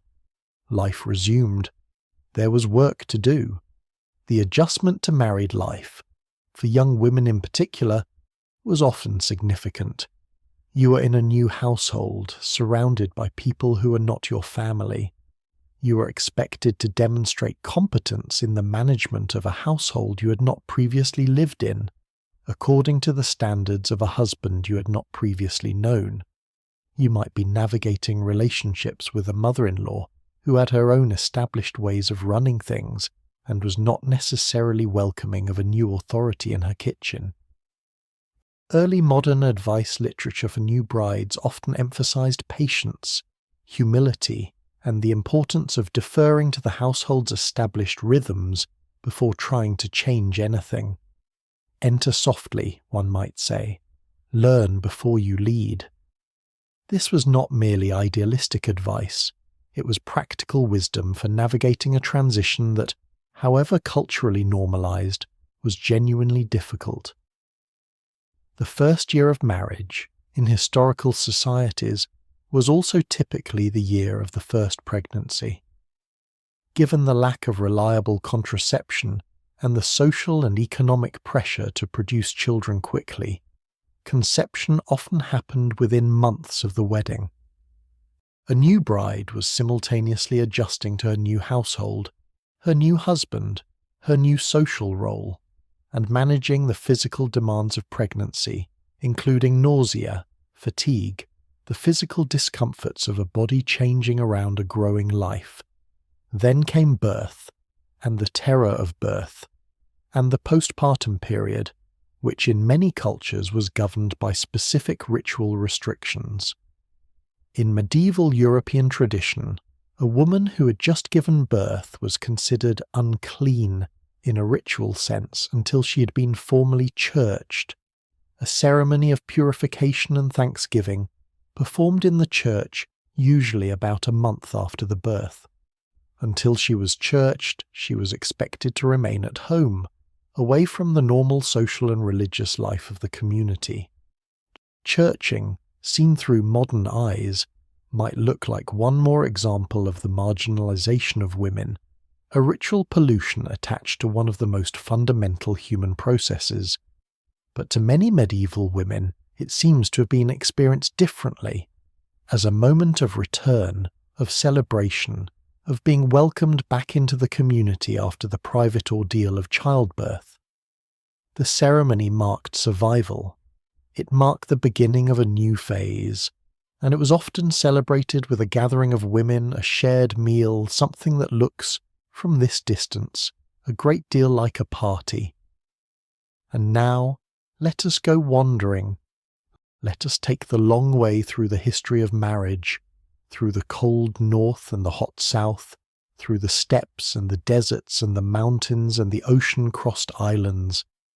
Let us visit marriages that look nothing like the ones we have been describing, and marriages that look startlingly, poignantly similar, because marriage, in its infinite variety, is one of the most reliably human things there is.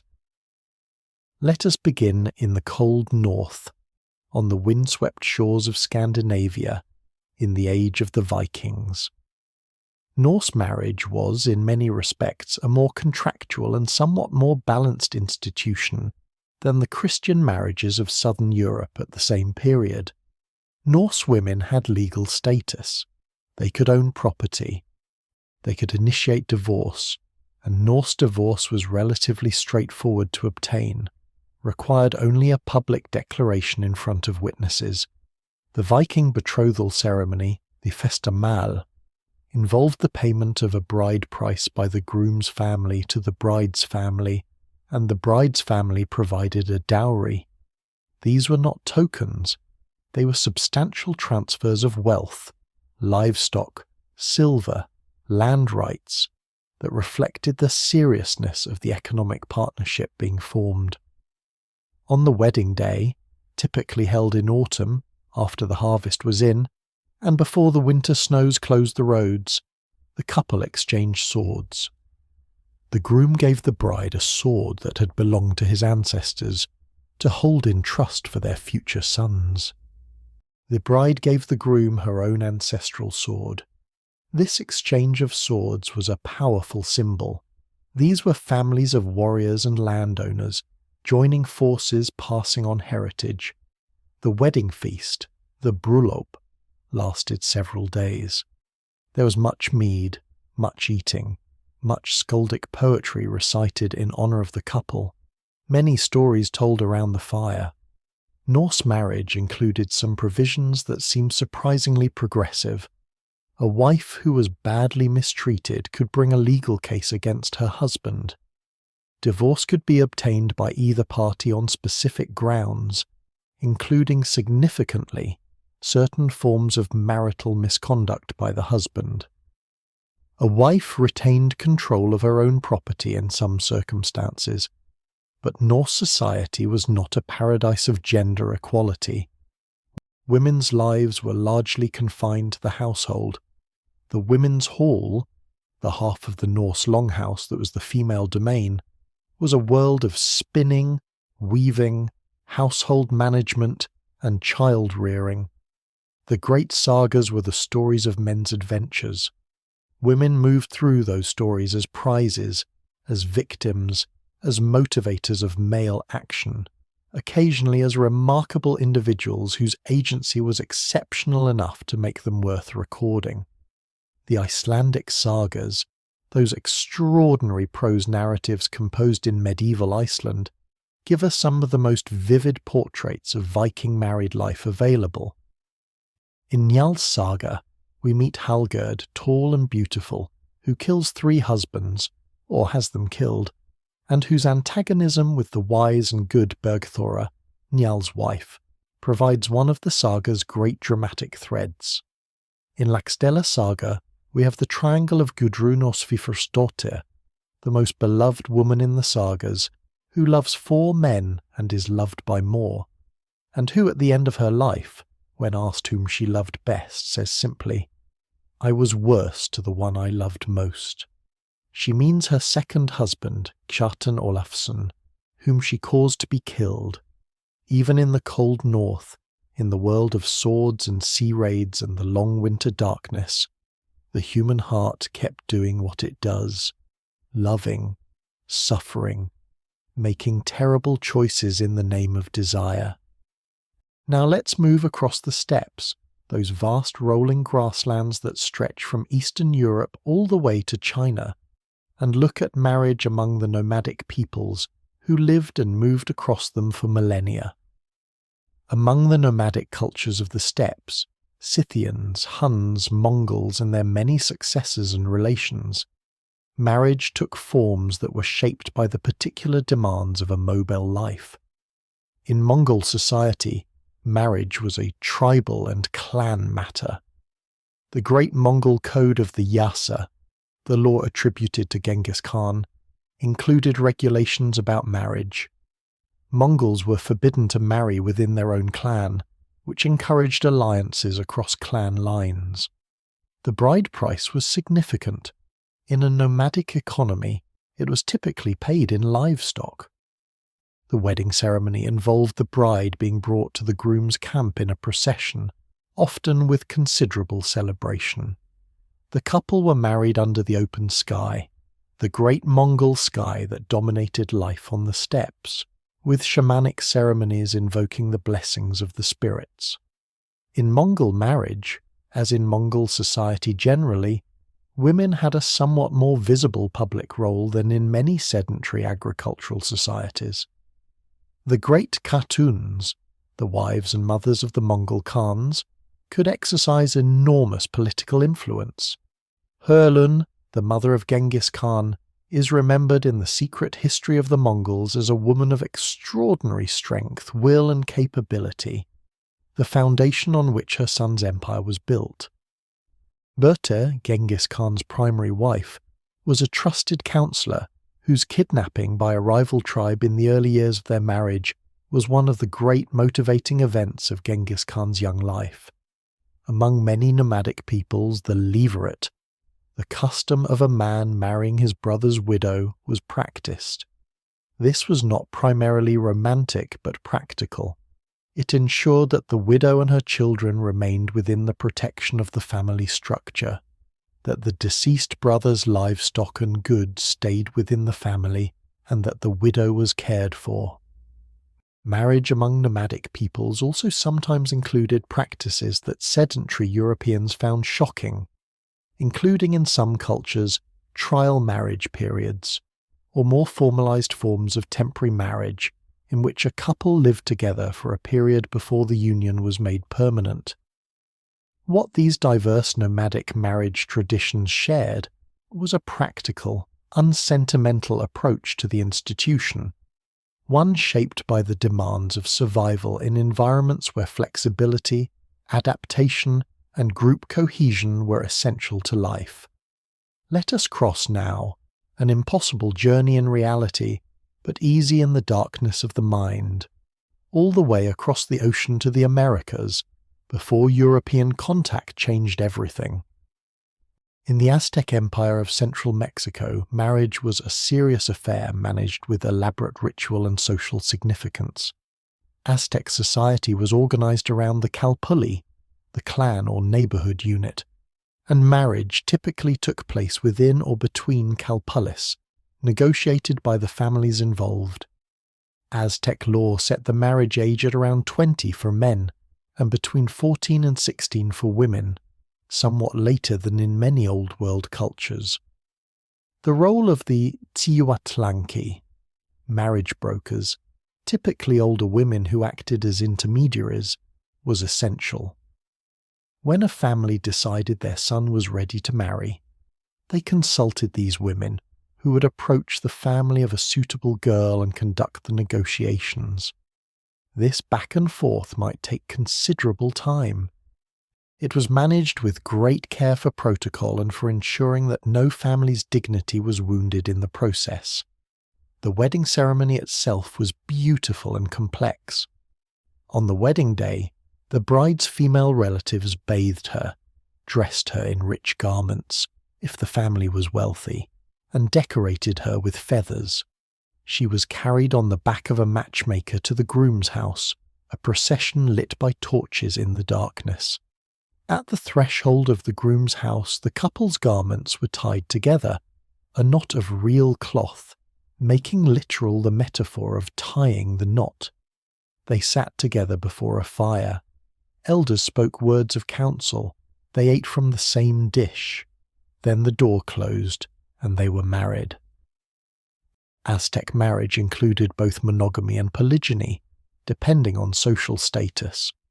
Commoners were generally monogamous. Nobles might have several wives, with one primary wife of higher status. The rules about sexual conduct within and outside marriage were strict. Adultery was a capital crime, punishable by death for both parties. Aztec wives managed the household and were responsible for weaving, a skill considered not merely economically important but spiritually significant, connected to the Aztec goddess Xochiquetzal. A woman's loom was a sacred object. The skill of weaving was a gift from the gods. A woman who wove beautifully was not merely productive, she was honoring the divine. In the Inca Empire of South America, marriage was similarly managed by the state and by social convention, but with some features unique to Inca society. In theory, all marriages in the Inca Empire were arranged by the state. At certain periodic ceremonies, eligible men and women of appropriate age were brought together, and matches were made by state officials. In practice, families had ways of influencing these arrangements, and individuals found ways to express preferences. But the formal structure was one of state control. There was also a category of women, the Aclacuna, or chosen women, who were selected in childhood for service to the Inca state and the sun god.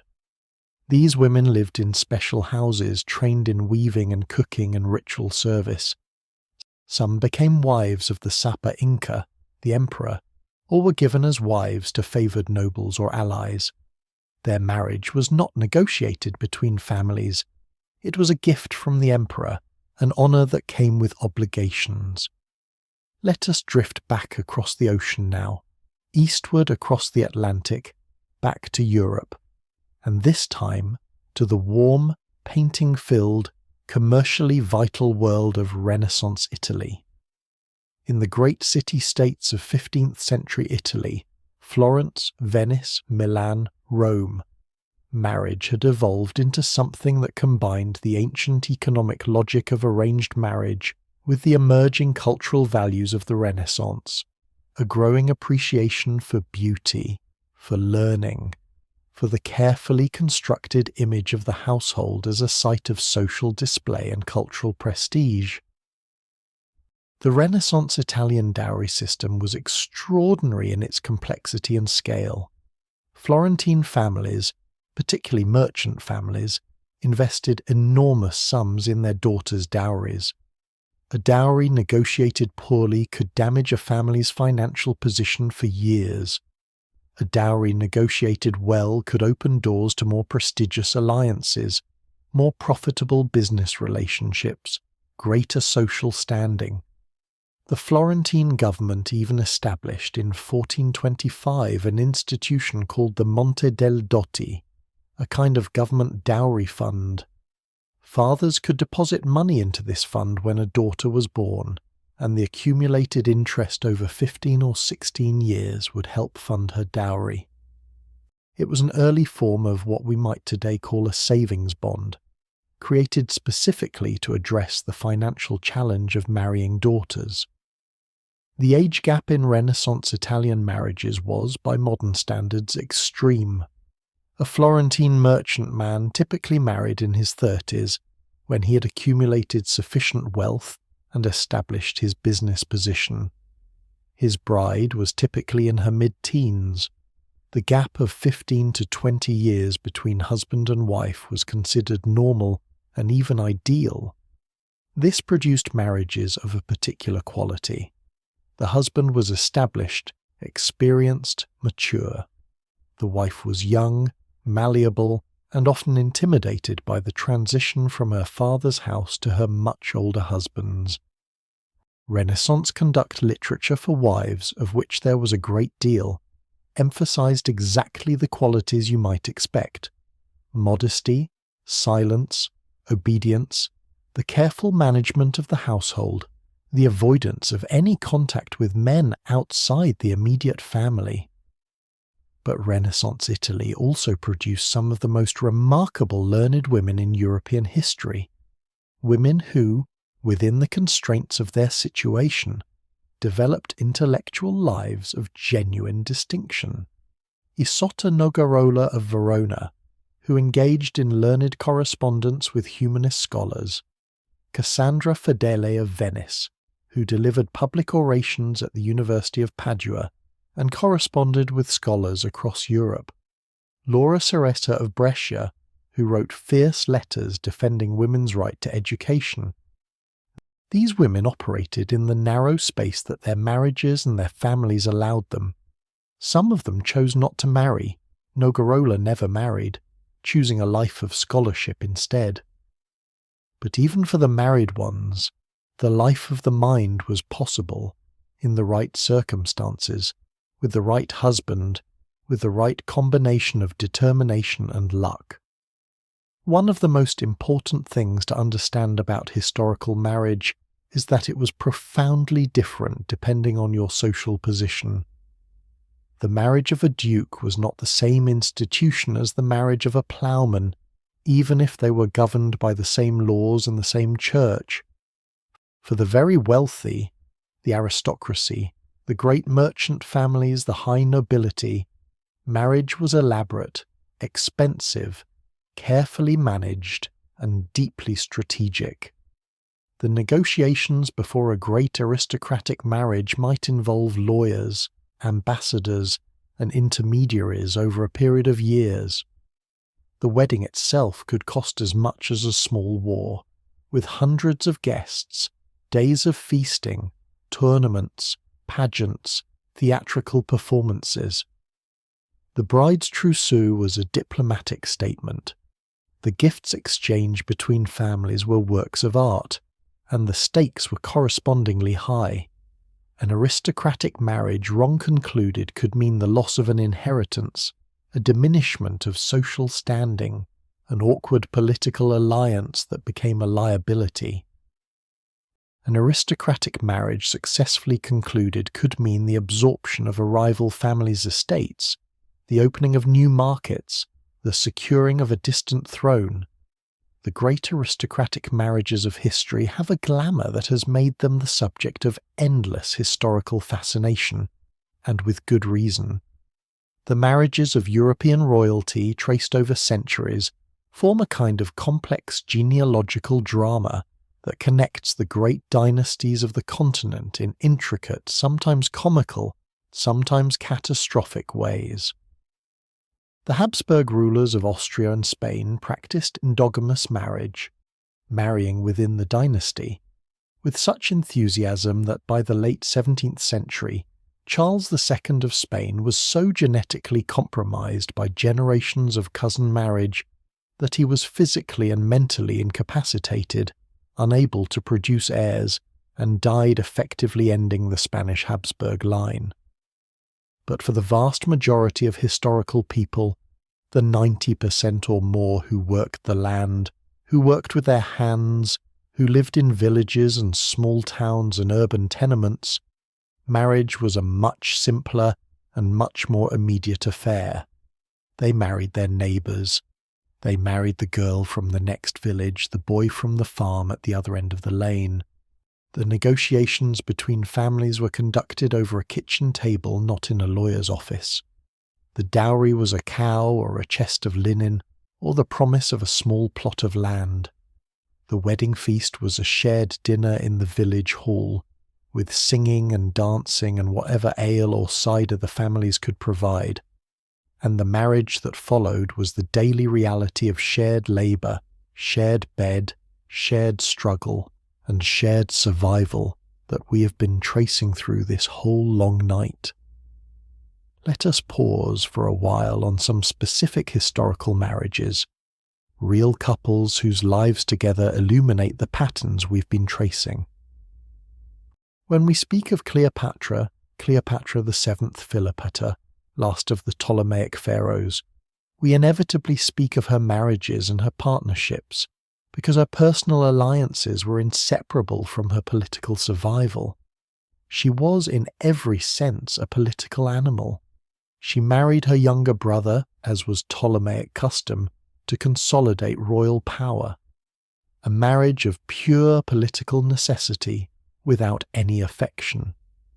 She formed a political and personal alliance with Julius Caesar, with whom she had a son, and then, after Caesar's assassination, she allied herself with Mark Antony, the most powerful man in the Roman world next to Octavian. The relationship between Cleopatra and Antony was one of the great love stories of the ancient world, or so our sources, particularly Shakespeare's later dramatization, would have us believe. But it was also and always a political relationship. Cleopatra needed a powerful Roman ally to protect her throne. Antony needed her wealth and the resources of Egypt to pursue his political and military ambitions. What makes their story so enduring is the possibility that it was both things at once, both a genuine passion and a calculated alliance. The most interesting marriages often are. They died together, or rather in close succession, after their military defeat at Actium in 31 BCE. Antony fell on his sword in despair. Cleopatra, facing the prospect of being displayed in chains in Octavian's triumphal procession in Rome, chose death by her own hand, the asp, or so the story goes. Whether the method was exactly as described, the choice was unmistakably her own. In death, as in life, she refused to be anyone's prize. The marriage of Isabella of Castile and Ferdinand of Aragon in 1469 was one of the most consequential political marriages in history. It united the two most powerful kingdoms of the Iberian Peninsula, created the foundation of what would become the Spanish Empire, funded Christopher Columbus's voyage to the Americas, and set in motion events that would reshape the entire world. It was also, by all accounts, a marriage of genuine personal affection, or at least something that looked very much like it. They were cousins, which required a papal dispensation. They married in secret against the wishes of the King of Castile, who had other plans for Isabella. They were young, both teenagers at the time of the marriage. Ferdinand rode through the night in disguise to reach her. Their joint reign was one of the most effective royal partnerships of the age. Not because they always agreed, they did not, but because they shared political vision and genuine mutual respect. When Ferdinand was wounded in battle, Isabella is said to have been devastated with worry.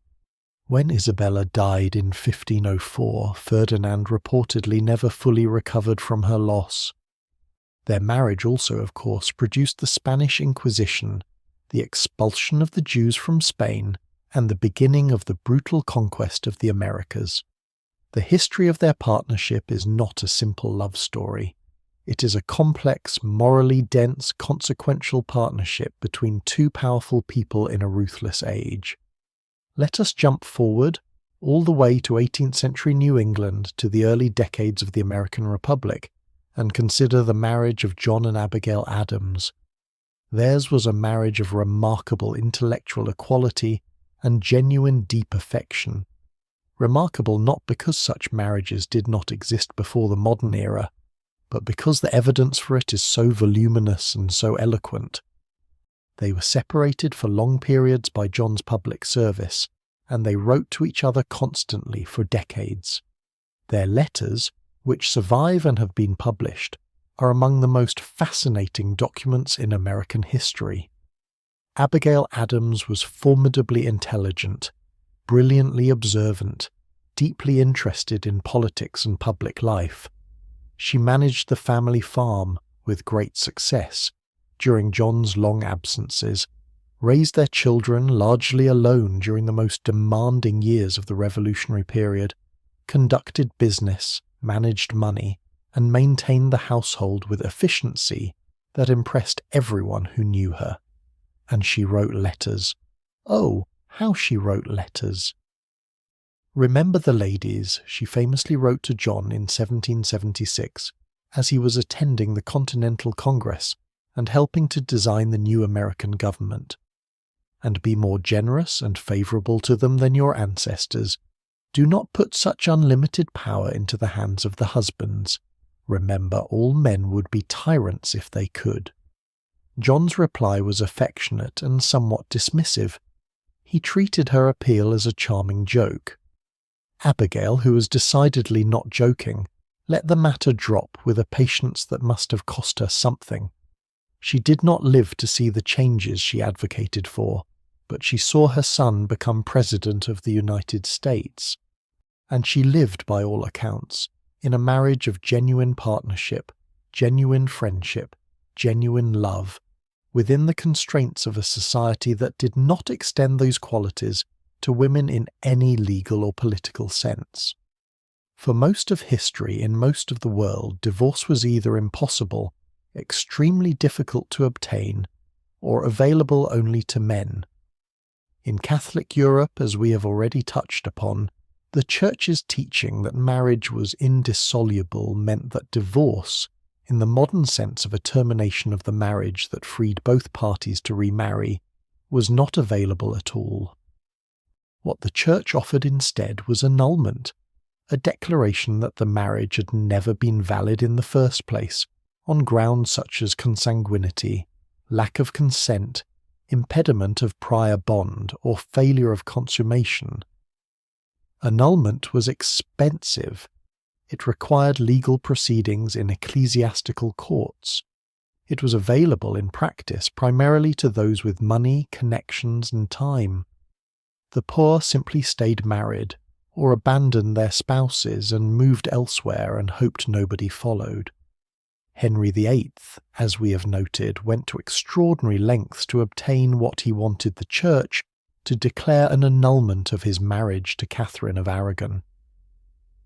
When the Church refused, partly on theological grounds, partly because Catherine's nephew was the Holy Roman Emperor and had considerable influence over the Pope, Henry broke with Rome entirely and declared himself the supreme head of the Church of England.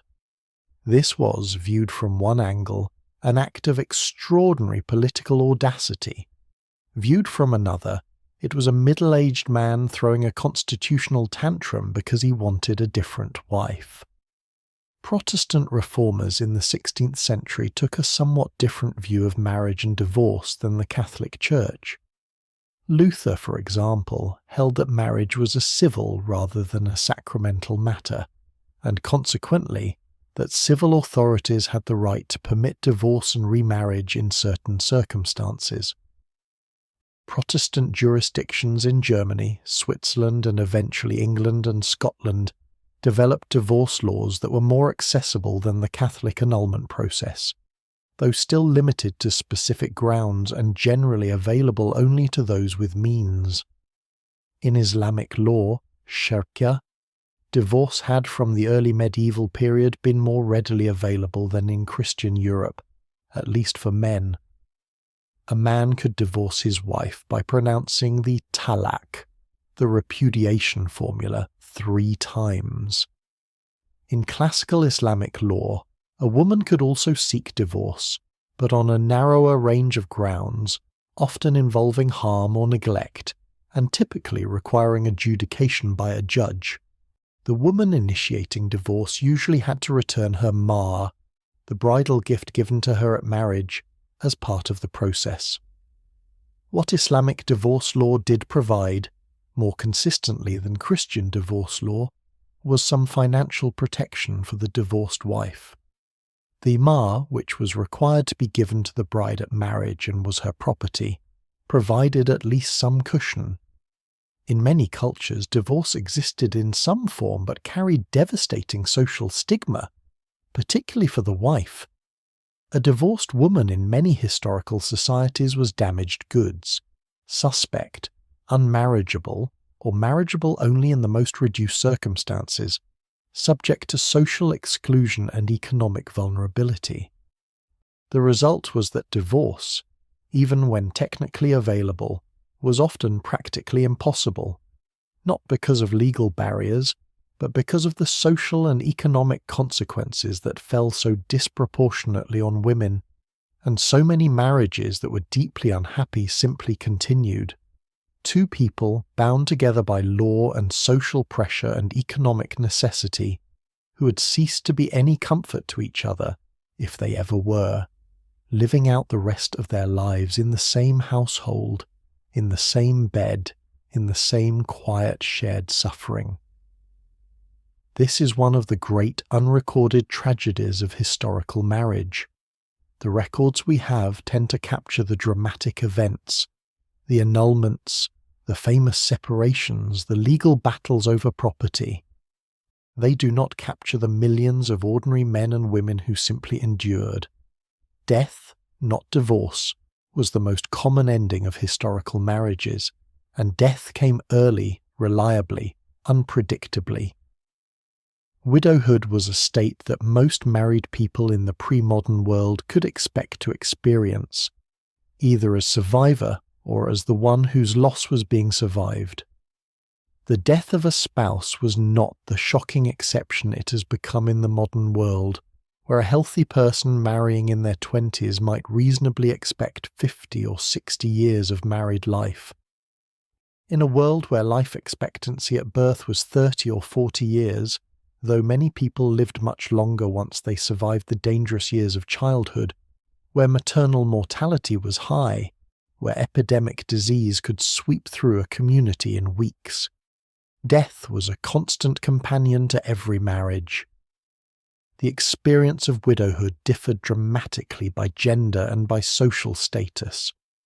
A wealthy widow, particularly in early modern England and France, could find herself in a position of unprecedented independence. For the first time, she might own property outright. She might manage a business in her own name. She might make her own decisions about her household, her children, her life.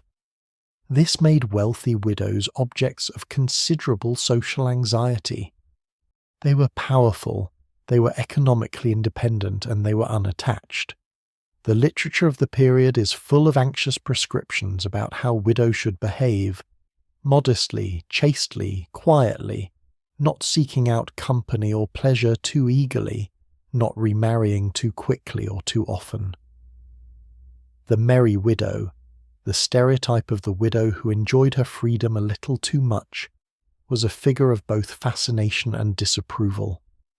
Poor widows had very different experiences. Without the cushion of substantial property, a labouring-class widow was in immediate economic difficulty. Her husband's income, from his craft, his farm, his labour, stopped at his death. She was left with children, with a household, and with dramatically reduced means. The remarriage of poor widows was not a matter of choice but of necessity, and it happened fast. The records of medieval English villages are full of these quick remarriages. A craftsman dies in winter. By spring, his widow has remarried a neighbour or a journeyman who can take over the business and provide for her children. The emotional dimension of this, the grief, the adjustment, the strangeness of beginning again, is almost entirely invisible in the records. But it was real. Remarriage also brought its own complications. The children of a first marriage did not always adapt easily to a stepfather or stepmother. Property from a first marriage was tangled with the new couple's shared resources. the legal rights of children from a first marriage to inherit had to be sorted out in manorial courts and ecclesiastical courts and common law courts, in a constant low-level legal drama that played out in households across medieval and early modern Europe. The stepmother, in particular, features prominently in the folklore and literature of the medieval and early modern period as a figure of suspicion. The interloper, who displaced the children's rightful mother, who favoured her own children, who might divert inheritance. This folkloric anxiety is a direct reflection of the real social dynamics of blended families in a world of high mortality and frequent remarriage.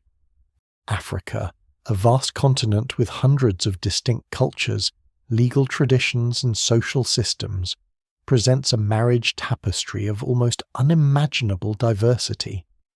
In many sub-Saharan African societies, marriage was understood as a relationship not just between individuals but between lineages, clans, extended families, sometimes stretching over many generations. The bride wealth, gifts or payments from the groom's family to the bride's family, was a practice widespread across many African cultures.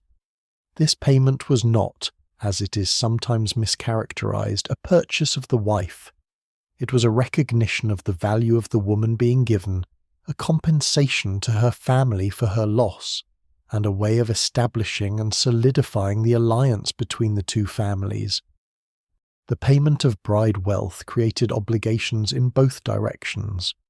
The bride's family was obligated to support the marriage, to help resolve disputes, to take back their daughter if the marriage truly failed.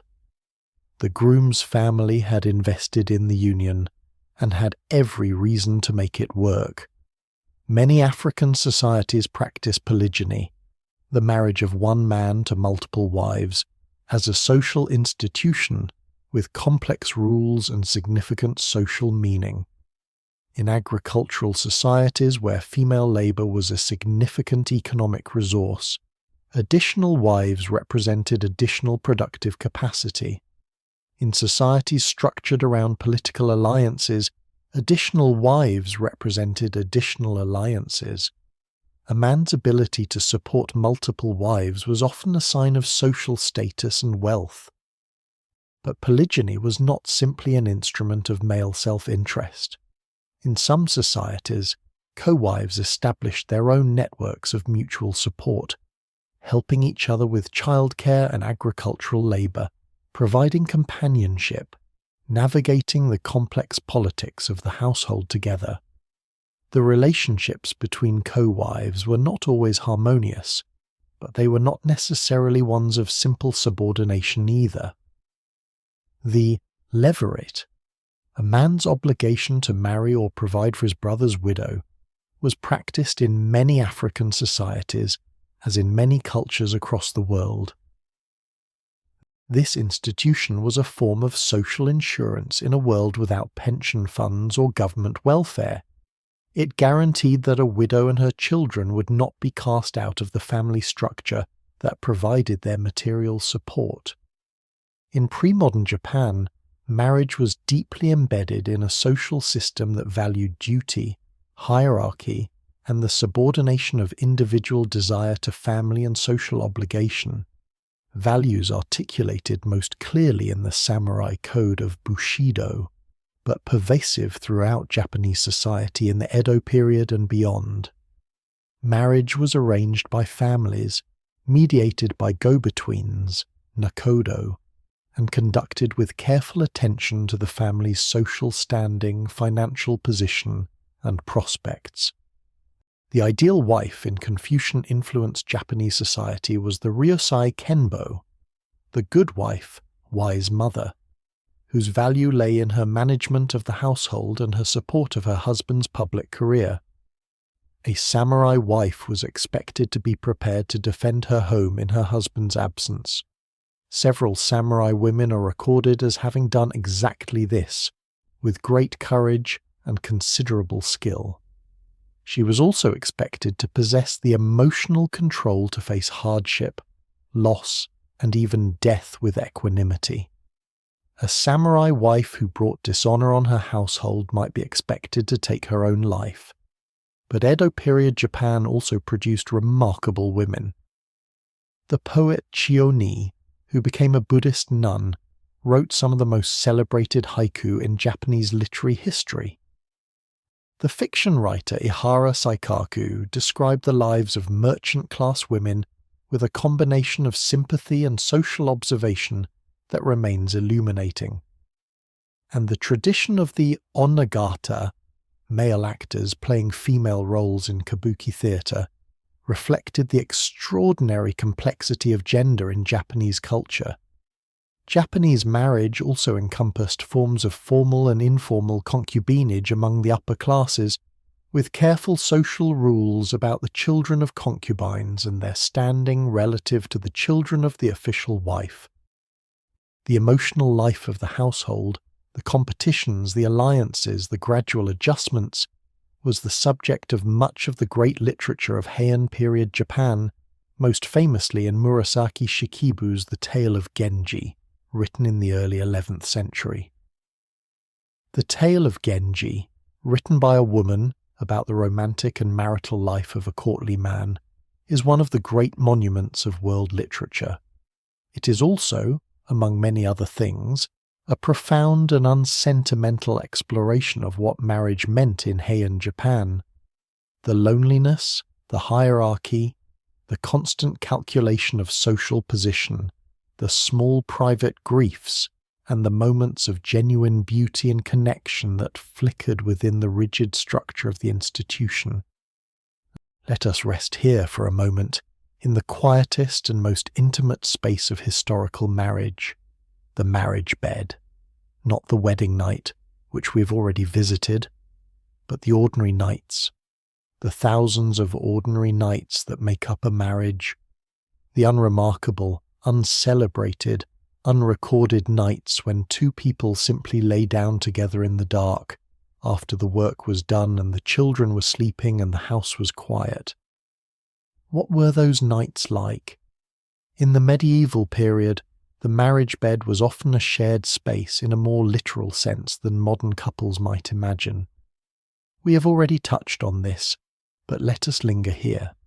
Medieval households, except for the very wealthy, typically had one sleeping room and often one bed. The family would sleep together, parents, children, sometimes servants. Privacy, as we understand it, was a luxury of the wealthy. In larger, more prosperous households, the marriage bed was often a four-poster structure, a wooden frame with curtains on all sides that could be drawn to create a private space within the room. These curtains served multiple purposes. They kept in warmth, they provided privacy from servants who might be sleeping elsewhere in the same room, and they created a small enclosed world, canopied and curtained, where the couple could exist briefly apart from the rest of the household. These beds were valuable possessions. They were mentioned specifically in wills. They were inherited with care. A good bed, the mattress stuffed with feathers or wool, the linen sheets, the curtains of wool or silk, represented a significant financial investment and was treated as such. The nighttime temperature in a medieval bedroom was for much of the year very cold. The fire in the hall might die down overnight. There was no central heating. The warmth of a shared bed, literal physical body warmth, was part of the appeal and the comfort of sleeping together. Two bodies in a cold room are warmer than one. The sounds of the medieval night were different from ours. No traffic, no electric hum. The sounds were those of animals, the occasional sound of livestock in or near the house. Many rural households kept animals close for warmth, the sound of dogs, the sound of owls, the sound of wind against the shuttered window, the sound of the fire settling. Into this quiet, the ordinary intimacies of marriage were conducted. The whispered conversation before sleep, about the day's work, about the children, about worries and plans and the small gossip of the village. the shared warmth, the physical proximity that was, in a world of extremely limited privacy and personal space, one of the few genuine moments of closeness that two people could reliably have. Sleep itself was different in the pre-modern world. Historical evidence, from diaries, from medical texts, from literary references, suggests that pre-industrial people often slept in two phases: a first sleep of several hours, then a period of wakefulness in the deep middle of the night, and then a second sleep that carried them to morning. This period of wakefulness in the night, the watch, was not considered unusual or alarming. It was a regular feature of the night cycle. The historian Roger E. Kirch, who spent decades researching pre-industrial sleep patterns, documented this biphasic sleep in remarkable detail in his book, At Day's Close, Night in Times Past. He found references to first sleep and second sleep in hundreds of sources across medieval and early modern Europe, in court records, in diaries, in literary texts, in medical manuals. The phrase first sleep appears so casually and consistently in these sources that it is clearly describing something every reader would have immediately recognized. There was nothing remarkable about waking in the middle of the night. It was simply what the night did. What did people do during the watch? They prayed. They got up and tended the fire. They talked with their sleeping partners if the partner was also awake. They had sex. They thought, in the particular clarity that deep night brings, about their lives and their fears and the things they could not say in the busyness of the day. The medieval physician's advice was specific. The hours of the watch were medically important. The body was in a particular state, neither fully asleep nor fully awake, in which certain functions were especially active. Dreams were to be carefully remembered and interpreted, for they might carry important messages. Prayer was especially efficacious in these liminal hours. For couples, the watch was a time of particular intimacy. Kirch found references in early modern literature and personal documents to the watch as a time for conversation, for the things that could not be said in daylight, in front of the children, in the presence of servants. The darkness was a kind of permission.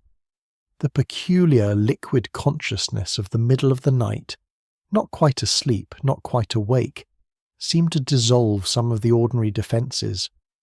A husband and wife, lying in their curtained bed in the deep middle of the night, could speak to each other differently than they spoke in the day, more honestly perhaps, more gently. The roles that structured the daylight hours, head of household, obedient wife, master and mistress, provider and manager, loosened their grip a little in the watch. There were things that were said in those hours that were never said again, and things that were heard and remembered for a lifetime. The watch was a time of intimacy, a time when the ordinary defences were down and the night was wide, and the particular heaviness of married life, the weight of roles and duties and expectations, could lift briefly in the quiet. And then the second sleep would come, soft and dreamless, carrying them forward into the next day. History tends to record the institutional, the legal, the political, the dramatic. It does not record very often the quiet tenderness of an ordinary marriage. The man who brought his wife a handful of late-season wildflowers, not because it was her birthday or their anniversary, but simply because he passed a field of them and thought of her. The woman who lay awake listening to her husband's laboured breathing when he was sick, calculating how long the fever had been running, willing it to break. The two people, old now, whose children were grown and gone, sitting in the evening by a fire that had been tended in the same hearth for 40 years, not talking much, because they had already said most things, but sitting together. The particular comfort of a presence so familiar it had become indistinguishable from home. These moments left no trace in the historical record. But they happened. They happened because human beings are human beings, in every age, in every civilization, under every kind of constraint. And one of the things human beings do, reliably, is find moments of gentleness in the harshest structures, even in arranged marriages, even in marriages of enormous power imbalance, even in marriages that began in terror or indifference. Sometimes, not always, but sometimes, something grew, something that did not have a name in the legal documents or the ecclesiastical records, something that was simply the product of shared time, shared difficulty, shared life. Call it habit, call it attachment, call it love if you want to, though it was often a different thing from what we mean by that word.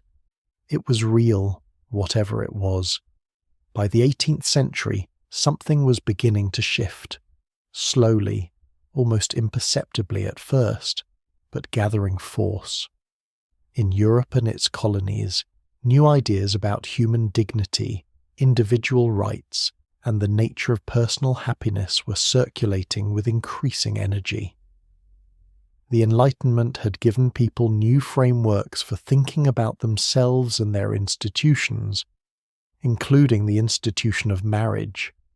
If, as Enlightenment philosophy proposed, human beings were rational individuals with natural rights and the capacity to pursue their own happiness, then what did that mean for marriage? If a woman was a rational individual, was she not entitled to choose her own partner? If marriage was supposed to promote human happiness, as many Enlightenment thinkers argued it should, then what was the justification for forcing two people into a union that made neither of them happy? These were radical questions. They did not produce rapid change. The legal, social, and economic structures that made women dependent on marriage were not dismantled overnight. The coverture laws that stripped women of legal identity in marriage persisted in many jurisdictions well into the 19th century. The expectation that women would subordinate their own desires to their family's judgment in the choice of a husband persisted even longer in practice, even as it eroded in law. But the idea had been named. The idea that women were persons with the right to consent, genuinely, freely consent, to marriage. The idea that emotional connection, mutual affection, shared compatibility were legitimate and important criteria for choosing a partner. The idea that a marriage built on nothing but economic calculation was an incomplete and impoverished version of what the institution could and should be. These ideas spread. They were celebrated in novels. The great novels of the 18th and 19th centuries are largely stories about women navigating the marriage market, seeking the balance between economic security and emotional fulfillment. Jane Austen's genius lay precisely in her ability to map, with mathematical precision, the intersection of love and money, of personal feeling and social reality. "It is a truth universally acknowledged," she wrote in the opening line of Pride and Prejudice, "that a single man in possession of a good fortune must be in want of a wife. The irony is perfect. The universal acknowledgement is economic logic. The man needs a wife the way a property needs management. But the story that follows is about a woman, Elizabeth Bennet, who insists, against all social pressure, on choosing for love, and she gets to." That was, in 1813, still sufficiently remarkable to be the subject of a novel.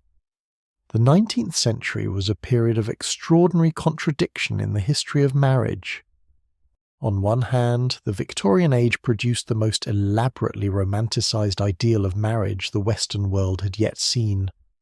The Victorian middle-class marriage was supposed to be a domestic paradise, a haven of sentiment, of warmth, of mutual devotion, centered on the wife as the angel in the house, the title of a famous 1854 poem by Coventry Patmore, the pure and gentle manager of the domestic sphere, the moral compass of the family. This ideal was celebrated in novels, in poetry, in advice literature, in the design of homes. Victorian houses were specifically designed to separate the domestic interior from the public world outside, creating a distinct sphere for the wife to inhabit and manage. In the new cultural rituals of courtship and wedding, the elaborate white wedding dress, the multi-tiered cake, the honeymoon, all largely Victorian inventions. But beneath this romanticised surface, the legal and economic reality of Victorian marriage remained deeply unjust.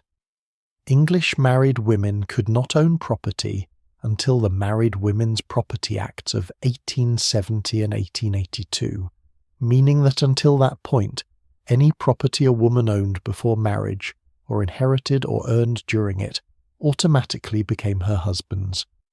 Divorce remained extremely difficult and expensive. The Matrimonial Causes Act of 1857 created a civil divorce court for the first time in England, but the grounds were asymmetric.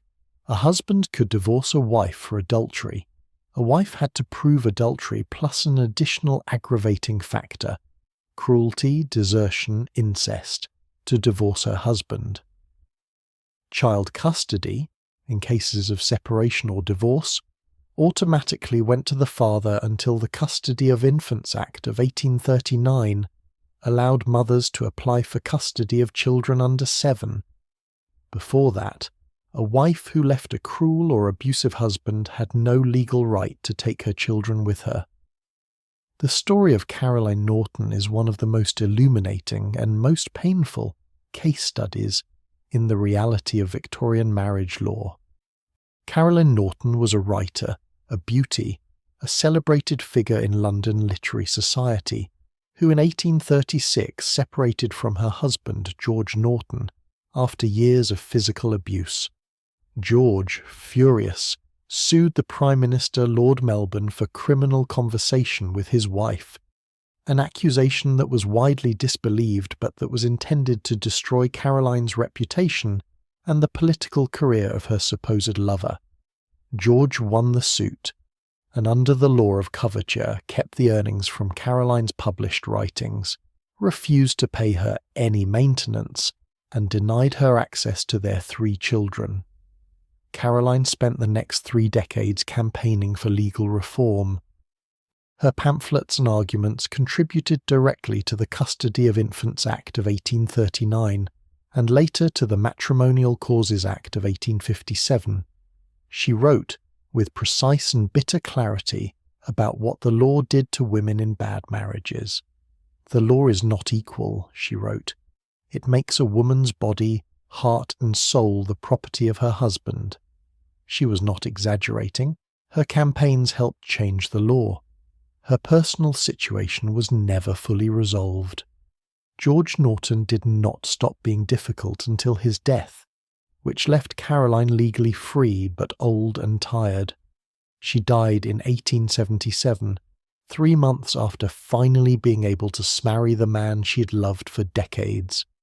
It is difficult to read her story without a kind of rage, and perhaps that rage is appropriate, not the sleepy, agitated kind, but the quiet, clear kind that comes from understanding something unjust clearly and fully.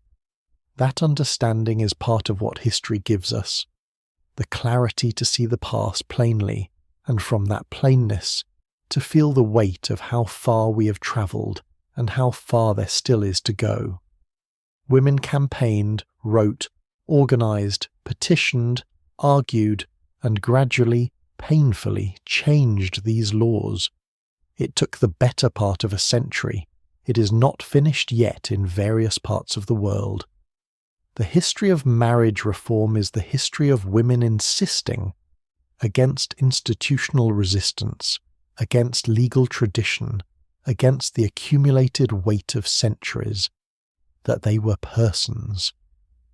As we drift through the long history of marriage, let us pause briefly on several more portraits. quick glimpses of how this most human of institutions wore its many faces across the world. The Ottoman Empire allowed Muslim men to take up to 4 wives, in accordance with Islamic law, provided they could treat all wives equally, materially and emotionally. In practice, most men were monogamous, simply because maintaining multiple households was financially beyond the reach of all but the wealthy. The Sultan's household, the imperial harem, was the most famous polygynous household in the empire, a complex political institution in which the mothers of princes competed for power and influence with all the ferocity of a court. The Sultanate of Women, the period in the 16th and 17th centuries when the mothers and wives of sultans wielded extraordinary political power, is one of the great chapters in the history of women and marriage. Hürrem Sultan, known to Europeans as Roxolana, was perhaps the most remarkable woman in Ottoman history. A slave girl, possibly from Ukraine, she became the favourite concubine of Suleiman the Magnificent and then, extraordinarily, his legal wife. The first time an Ottoman sultan had married in decades. She bore him 6 children and wielded extraordinary political influence until her death, corresponding with foreign rulers, involving herself in diplomatic affairs and shaping the succession in ways that reverberated for generations. Her marriage to Suleiman was, by contemporary accounts, one of genuine mutual devotion, a love match embedded in a political structure that was supposed to preclude such things. Their correspondence, letters between Suleiman and Hürrem, written when he was on campaign, survives in fragmentary form and is deeply tender. "My Hürrem," he writes, "the wealth and contentment of my heart, the joy of my soul, my all." And she responds in kind, with a mix of affectionate endearment and sharp political intelligence that speaks to a relationship of genuine depth. Even in the harem system, even in a structure designed, among other things, to give the Sultan options and to dilute any single woman's influence, human attachment found a way. The Confucian ideal of marriage had, by the Tang and Song dynasties, developed into an extraordinarily elaborate system of social obligations and ceremonies. The writing of the Tang dynasty poetess Yu Xuanji, who became a Taoist nun after a failed love affair and a brief marriage, gives us one of the rare female voices from this world, lyrical and aching with the particular sorrow of a brilliant woman in a society that had very little use for brilliant women outside of domestic roles. The practice of foot binding, which became widespread in China from around the Song dynasty onward and persisted into the early 20th century, is one of the most visceral examples of how marriage shaped women's bodies as well as their lives. Small bound feet were considered beautiful and were associated with the ideal of feminine delicacy and domesticity. A woman with bound feet could not work in the fields or walk long distances. She was, literally, physically constrained to the domestic sphere. The pain of the process, begun in childhood, before the bones had fully formed, was intense and lifelong. And yet mothers bound their daughters' feet, because unbound feet meant unmarriageability, and unmarriageability meant a life of social exclusion and poverty. The practice ended gradually in the late 19th and early 20th century, under a combination of Western pressure and internal Chinese reform movements. But it had shaped the bodies and the marriages of hundreds of millions of women over nearly 1,000 years. Marriage traditions among the hundreds of distinct indigenous cultures of North America were as diverse as those cultures themselves. Among the Haudenosaunee, Iroquois nations, society was matrilineal. Descent and clan membership were traced through the mother's line. Women owned the longhouses. When a couple married, the husband moved into his wife's household. A woman who wished to end her marriage could do so by placing her husband's belongings outside the longhouse door. It was, by any measure, one of the more equitable marriage systems in the world. The clan mothers of the Haudenosaunee nations held significant political power, including the power to nominate and remove the male chiefs of the Confederacy. Marriage alliances were managed with attention to clan lines and the prohibition against marrying within one's own clan. The household that the married couple shared was the wife's domain, managed and organized by women, with the husband's primary political and social obligations running to his own birth family rather than his wife's household. This form of social organization struck European observers as deeply strange and often deeply threatening, because it inverted the gender assumptions that Europeans considered natural. A society in which women owned the houses, controlled the domestic space, could end a marriage at will, and exercise political authority was, to most Europeans of the colonial period, incomprehensible. But it had worked, for the Haudenosaunee, for centuries. Among the Plains nations where horses, introduced by the Spanish in the 16th century, had transformed social organization, marriage practices involved significant gifts from the groom's family to the bride's family, and could include polygynous arrangements in some cultures, particularly the taking of a wife's sisters as additional wives, which was seen as keeping alliances within the family and ensuring that sisters were not separated.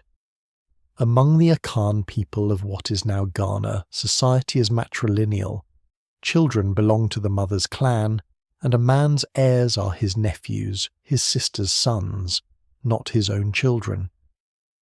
Marriage is a union between two families, formalized through the payment of bride wealth, and involves obligations and ceremonies that continue throughout the couple's lives.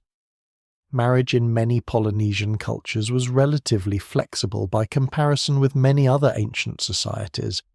Divorce was not particularly difficult, and both men and women could initiate it. Chiefly, marriages were strategic alliances between high-status families. Commoner marriages were somewhat more freely chosen. The extended family, the ohana in Hawaiian culture, was the central social unit, and marriage created bonds between these larger family networks. The Industrial Revolution of the late 18th and 19th centuries transformed marriage in ways that are still being sorted through. In the pre-industrial world, as we've seen, marriage was an economic partnership in a very literal sense. Husband and wife both worked, in different but complementary ways, to produce the household's means of survival.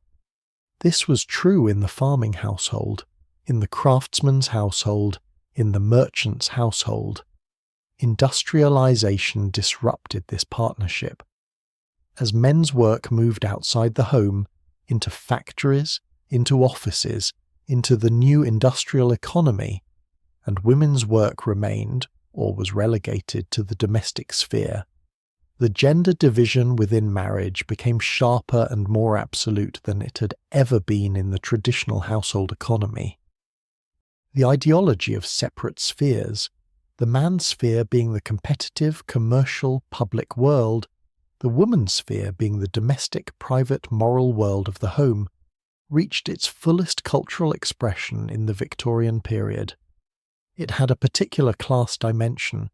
The ideology most fully expressed itself in the middle class, where a wife who did not need to work outside the home was a sign of her husband's prosperity. A working-class wife who had to take in laundry or work in a factory was evidence of insufficient male provision, a social embarrassment, at least ideologically. But the working-class reality was that most women needed to work, whether in factories, in domestic service, in the garment trade, or in the informal economy of taking in washing, mending, or boarders. The angel in the house was a middle-class fantasy, built on the invisible labour of working-class women. As the 19th century progressed, women began to enter the formal economy in increasing numbers, as teachers, as nurses. Florence Nightingale's transformation of nursing into a respectable profession for middle-class women was a watershed moment. As shop assistants, as office workers with the spread of typewriters and telephones. These new economic possibilities were beginning slowly to change the calculus of marriage, to give women, at least some women, some ability to support themselves outside of it. And with that shift came new possibilities for what marriage could be. Let us pause for a moment longer on the figure of the working woman in the early industrial city, because she is often overlooked in the grand narratives of both marriage reform and industrial history, and yet she is crucially important. She might be a mill girl in Lancashire, working 12-hour days in the deafening roar of the cotton machinery, sharing a rooming house with 5 other women, sending money home to her family in the countryside. She is not, in the ideology of her time, supposed to be here. She's supposed to be in a home, managed by a husband, creating domestic comfort and raising children. But economic reality has placed her in the mill, and she is here, and she is managing, and she is slowly, without anyone designing it, accumulating something that no woman in her family's history had ever had quite so directly. Independence, even temporary, even partial, even qualified by the wretched conditions of factory labour. It was a form of independence. When she married, and she would marry eventually because the practical advantages of the shared household were too great to refuse, and because human loneliness is very persuasive, she brought something to that marriage that her grandmother had not brought, a self that had existed outside the household, a self that had earned wages and managed them and survived in the world without a man's legal cover. This did not immediately change the law. It did not immediately change the social expectations, but it was a shift in experience and what women knew themselves to be capable of, that eventually across generations translated into demands for legal change. The working woman of the Victorian industrial city is one of the quiet, uncelebrated ancestors of modern marriage equality. She is worth remembering. As the 19th century moved into the 20th, and as women entered the formal economy in increasing numbers, as teachers, as nurses, as office workers, as shop assistants, as factory workers during wartime, the economic logic of coverture became increasingly indefensible. You could not maintain the legal fiction that married women had no independent existence when married women were visibly, demonstrably, doing the work of the world. The 2 world wars were particularly significant. In both conflicts, women entered the workforce in massive numbers to fill the positions left by men who had gone to fight. They drove ambulances, they built ships, they managed farms, they ran organizations, and when the wars ended, the men came home and social pressure pushed women back toward domesticity. But the genie was partially out of the bottle. Women knew what they could do.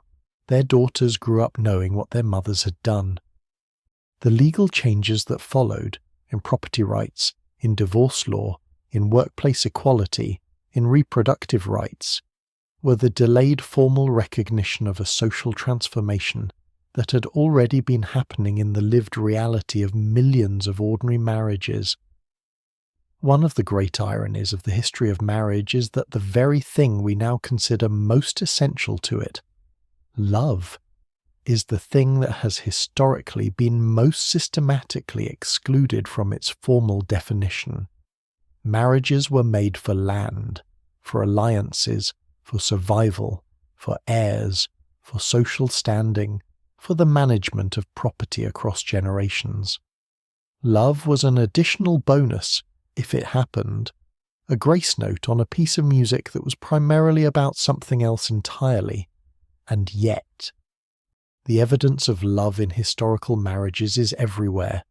not where the institutional records are kept, but in the margins, in the letters, in the poems, in the grave inscriptions, in the small things that people chose to say, in the moments between the legal and the economic and the social obligations, about what their marriages actually meant to them. "She was the light of my house," a medieval English widower writes in a letter to a friend. It is not a legal document. It is a man describing what he has lost. "My heart's treasure," a Roman husband inscribes on his wife's tombstone. It is not a dowry clause. It is an epitaph. "I cannot sleep for thinking of you," a medieval wife writes to her absent husband. It is not a household account. It is a woman awake in the middle of the night in the watch, missing someone. Love was not what marriage was made of, but it was what marriage often produced, given enough time and enough shared life, and the human record is full of the evidence of it, quiet, persistent, finding its way through the cracks of every institution that tried to define marriage as something other than what it secretly, stubbornly, indestructibly was, something between people. That is the oldest definition of marriage. It predates the law, it predates the church, it predates property and dowry and inheritance and political alliance. It is just two people finding each other in the dark and deciding, for whatever combination of practical and emotional and instinctual reasons, to stay. By the late 19th and early 20th century, the idea of marrying for love, rather than for economic necessity or family strategy, had moved from being a radical proposition to being, at least officially, the dominant ideal in the Western world.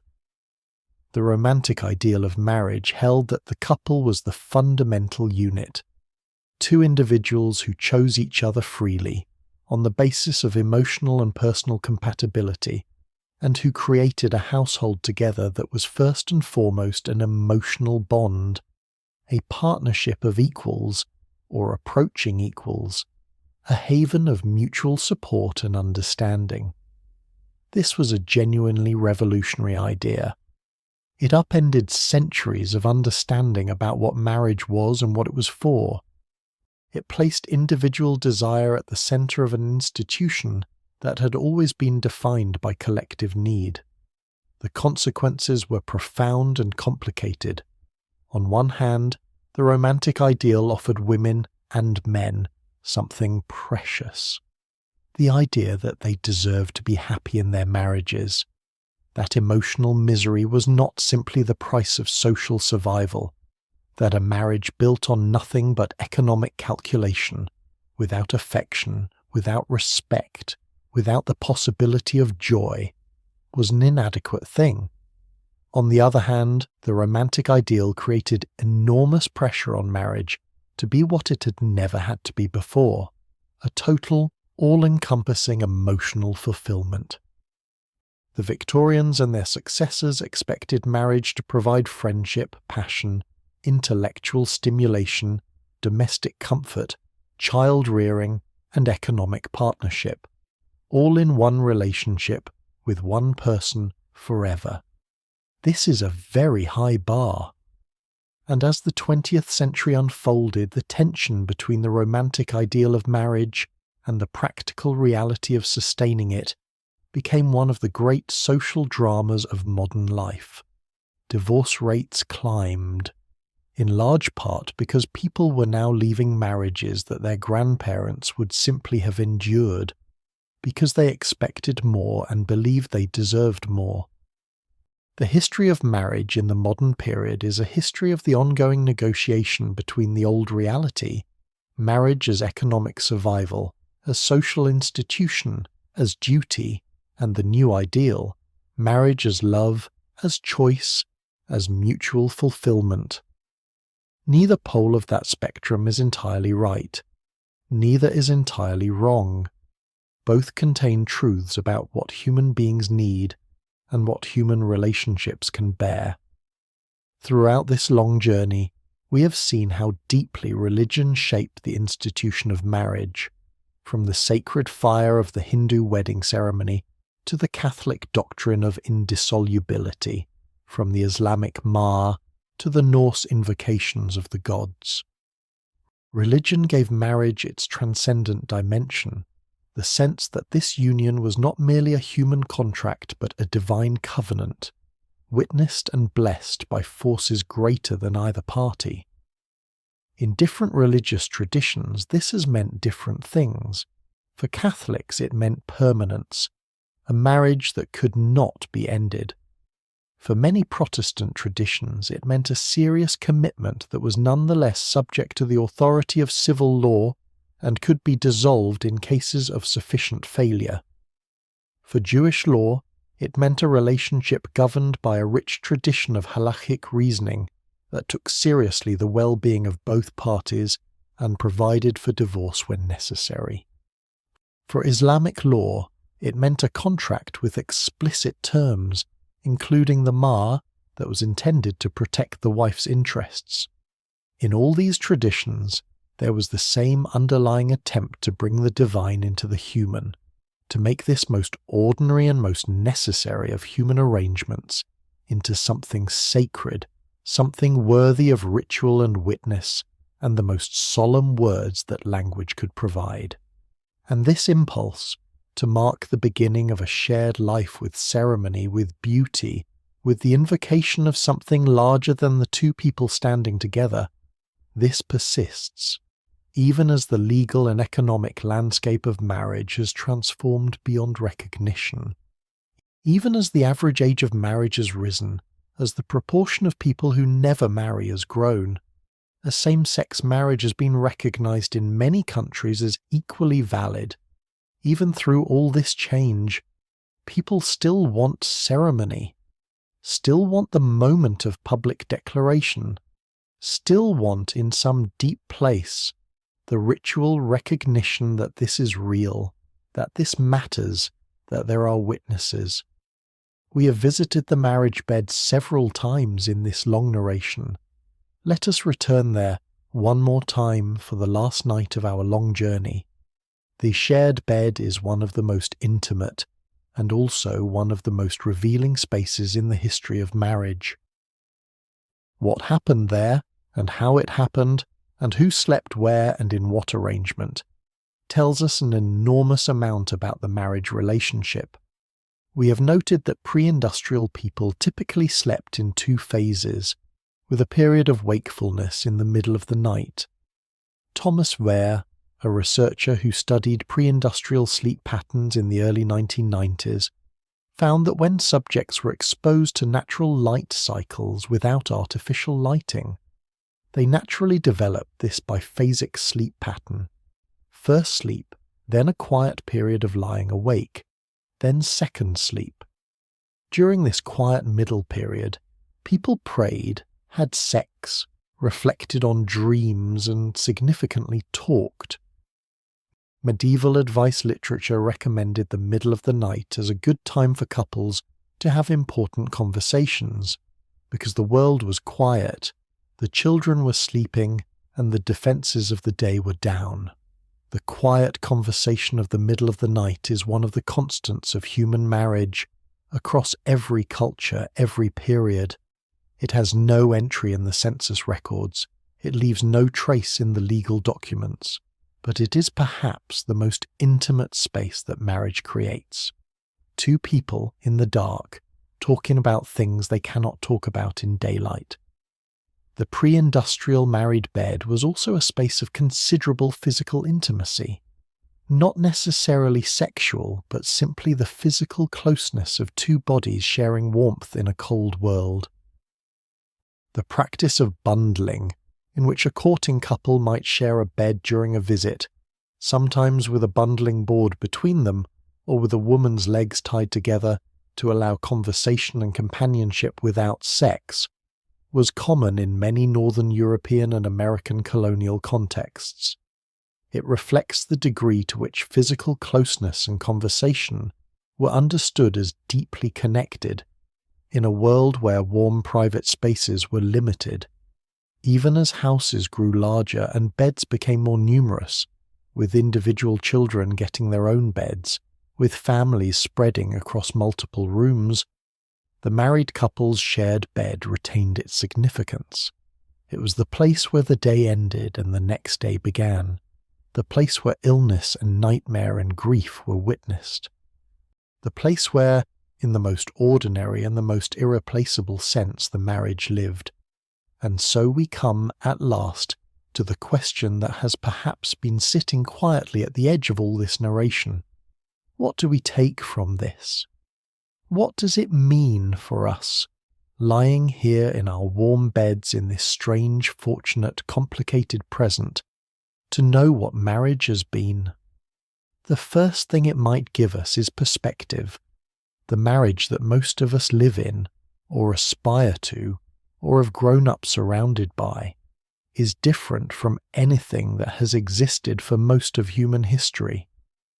The idea that you choose your partner, the idea that love is not just a pleasant addition to a marriage but its foundational justification, the idea that both parties have equal legal standing, the idea that if the marriage fails you can leave, the idea that you can decide how many children to have or whether to have any at all. These are genuinely, historically extraordinary things. They were not given to us. They were fought for by women who petitioned and organized and were ignored and petitioned again, by reformers who changed laws, by couples who made quiet private choices in defiance of social expectation, by the slow generational accumulation of insistence that human beings, all human beings, deserved some say in the shape of their intimate lives. The second thing this history might give us is compassion. For the women who went into marriages they had not chosen, at ages that we would now consider children, into households that were not their own, into beds with strangers. For the men who were also, in their way, constrained, expected to provide and to protect and to never falter, in a world that offered little sympathy for male weakness or need. For the couples who were simply trying to survive, in an economic system that gave them almost no margin for error. These were not tragic victims wholly.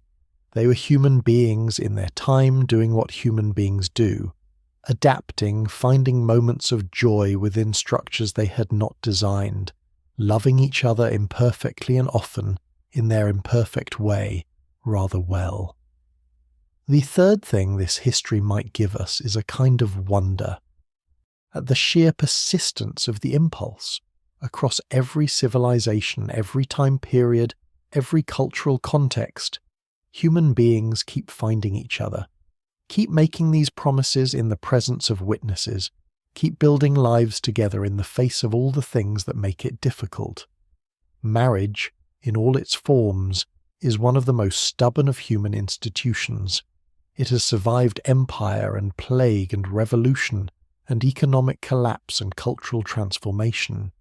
It has been reformed and reinvented and argued about and mourned and celebrated and adapted and made new, and still it persists, because people keep needing what it offers, company in the dark, a witness for a life, someone who knows where you keep your keys, who remembers how you take your tea, who will sit with you at the end. And there is this too, the knowledge, however dimly held, that you are part of a very long line, that behind you, stretching back through the centuries and the millennia, is an unbroken chain of human beings who also made this choice, who also stood before a fire or a priest or a magistrate or a clan elder, and said, in whatever words their culture gave them, I choose this person, or who were told, you will go to this person, and who went, and who found, sometimes, not always, but sometimes, that life held more within that arrangement than they had feared. You are the latest link in that chain, and all the links behind you, all the Marjories and Johns and Cleopatras and Abigails and nameless ploughmen's wives and nomadic brides and Viking women who put their husbands' belongings outside the door, they are part of what brought you to where you are. You carry them with you, in the blood, in the culture, in the deep wordless assumptions about what it means to be a person in relation to another person. They are not lost. They are asleep, in the way that everything that has ever been is asleep, present but quiet, waiting to be remembered. As they have been remembered tonight, there is something very particular about the kind of remembering that happens late at night, in the quiet, when the ordinary world has gone still. It is not the sharp, evaluating remembering of the daytime mind. It is softer than that, more willing to sit with things that are complicated and not resolve them, more able to hold both the difficulty and the beauty of something without needing to choose between them. That is how I hope you have carried these stories tonight.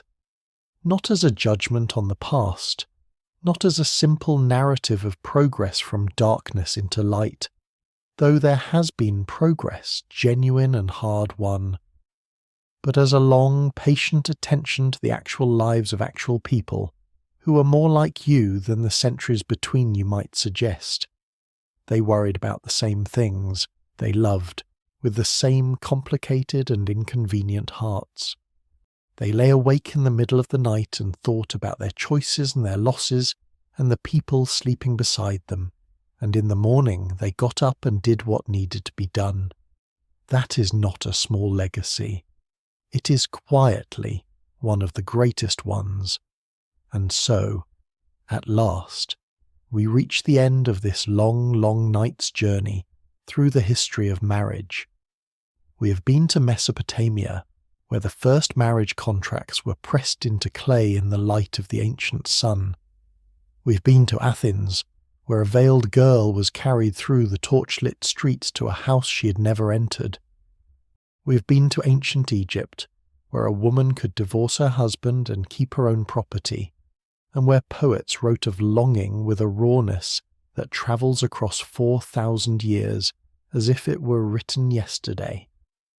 We've been to medieval villages where couples married for survival and learned to love as a byproduct. We've been to Renaissance Florence where daughters were invested like financial instruments, and to Viking halls where swords were exchanged as wedding gifts.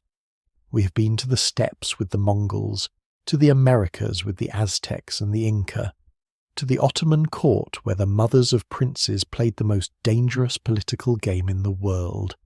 We've sat in the cold bedroom of a medieval merchant's house and listened to the sleeping breath of two people who had come together out of calculation and circumstance, and somehow over the years become indispensable to each other. We have heard Abigail Adams tell John to remember the ladies, with the patient insistence of a woman who knows she is right, but also knows for now that it does not matter if she is right. We have followed the slow, painful, glorious transformation of marriage from an economic institution, owned by families, managed by law, defined by duty, into something that aspired, increasingly and imperfectly, to partnership, to choice, to love. And we have rested along the way in the quiet truth that underneath all the structures and all the laws and all the cultural prescriptions, in every age and every civilization, there have been two human beings in a bed in the dark, finding what warmth they could in each other. That is not a small thing. That is, in fact, one of the most remarkable things in the entire long, complicated, beautiful, difficult human story. You are very nearly asleep, I imagine, or drifting in that warm, loose place just at the edge of it, that pleasant in-between where words become shapes, and shapes become nothing, and nothing becomes the deep peace of genuine rest. Let it come. You have travelled far tonight, through centuries and continents and the intimate lives of people so distant from us and so remarkably close. You've carried their stories with you through the quiet hours, and now you can let them go, let them drift, the way the past always drifts, into the soft background of a sleeping mind. The women who were brave in circumstances that did not value bravery from women, The men who were tender in circumstances that did not value tenderness from men. The couples who found each other across the enormous distance of their very different worlds, within marriages they had not chosen, and made something real from nothing much. All of them have been resting for a very long time now, and tonight they shared the hours with you. Rest now as they rest. Let the night do its gentle work. Let your breathing slow and your thoughts soften, and the particular weight of your own life lie lightly across you, like the warmest blanket, like the quietest dark.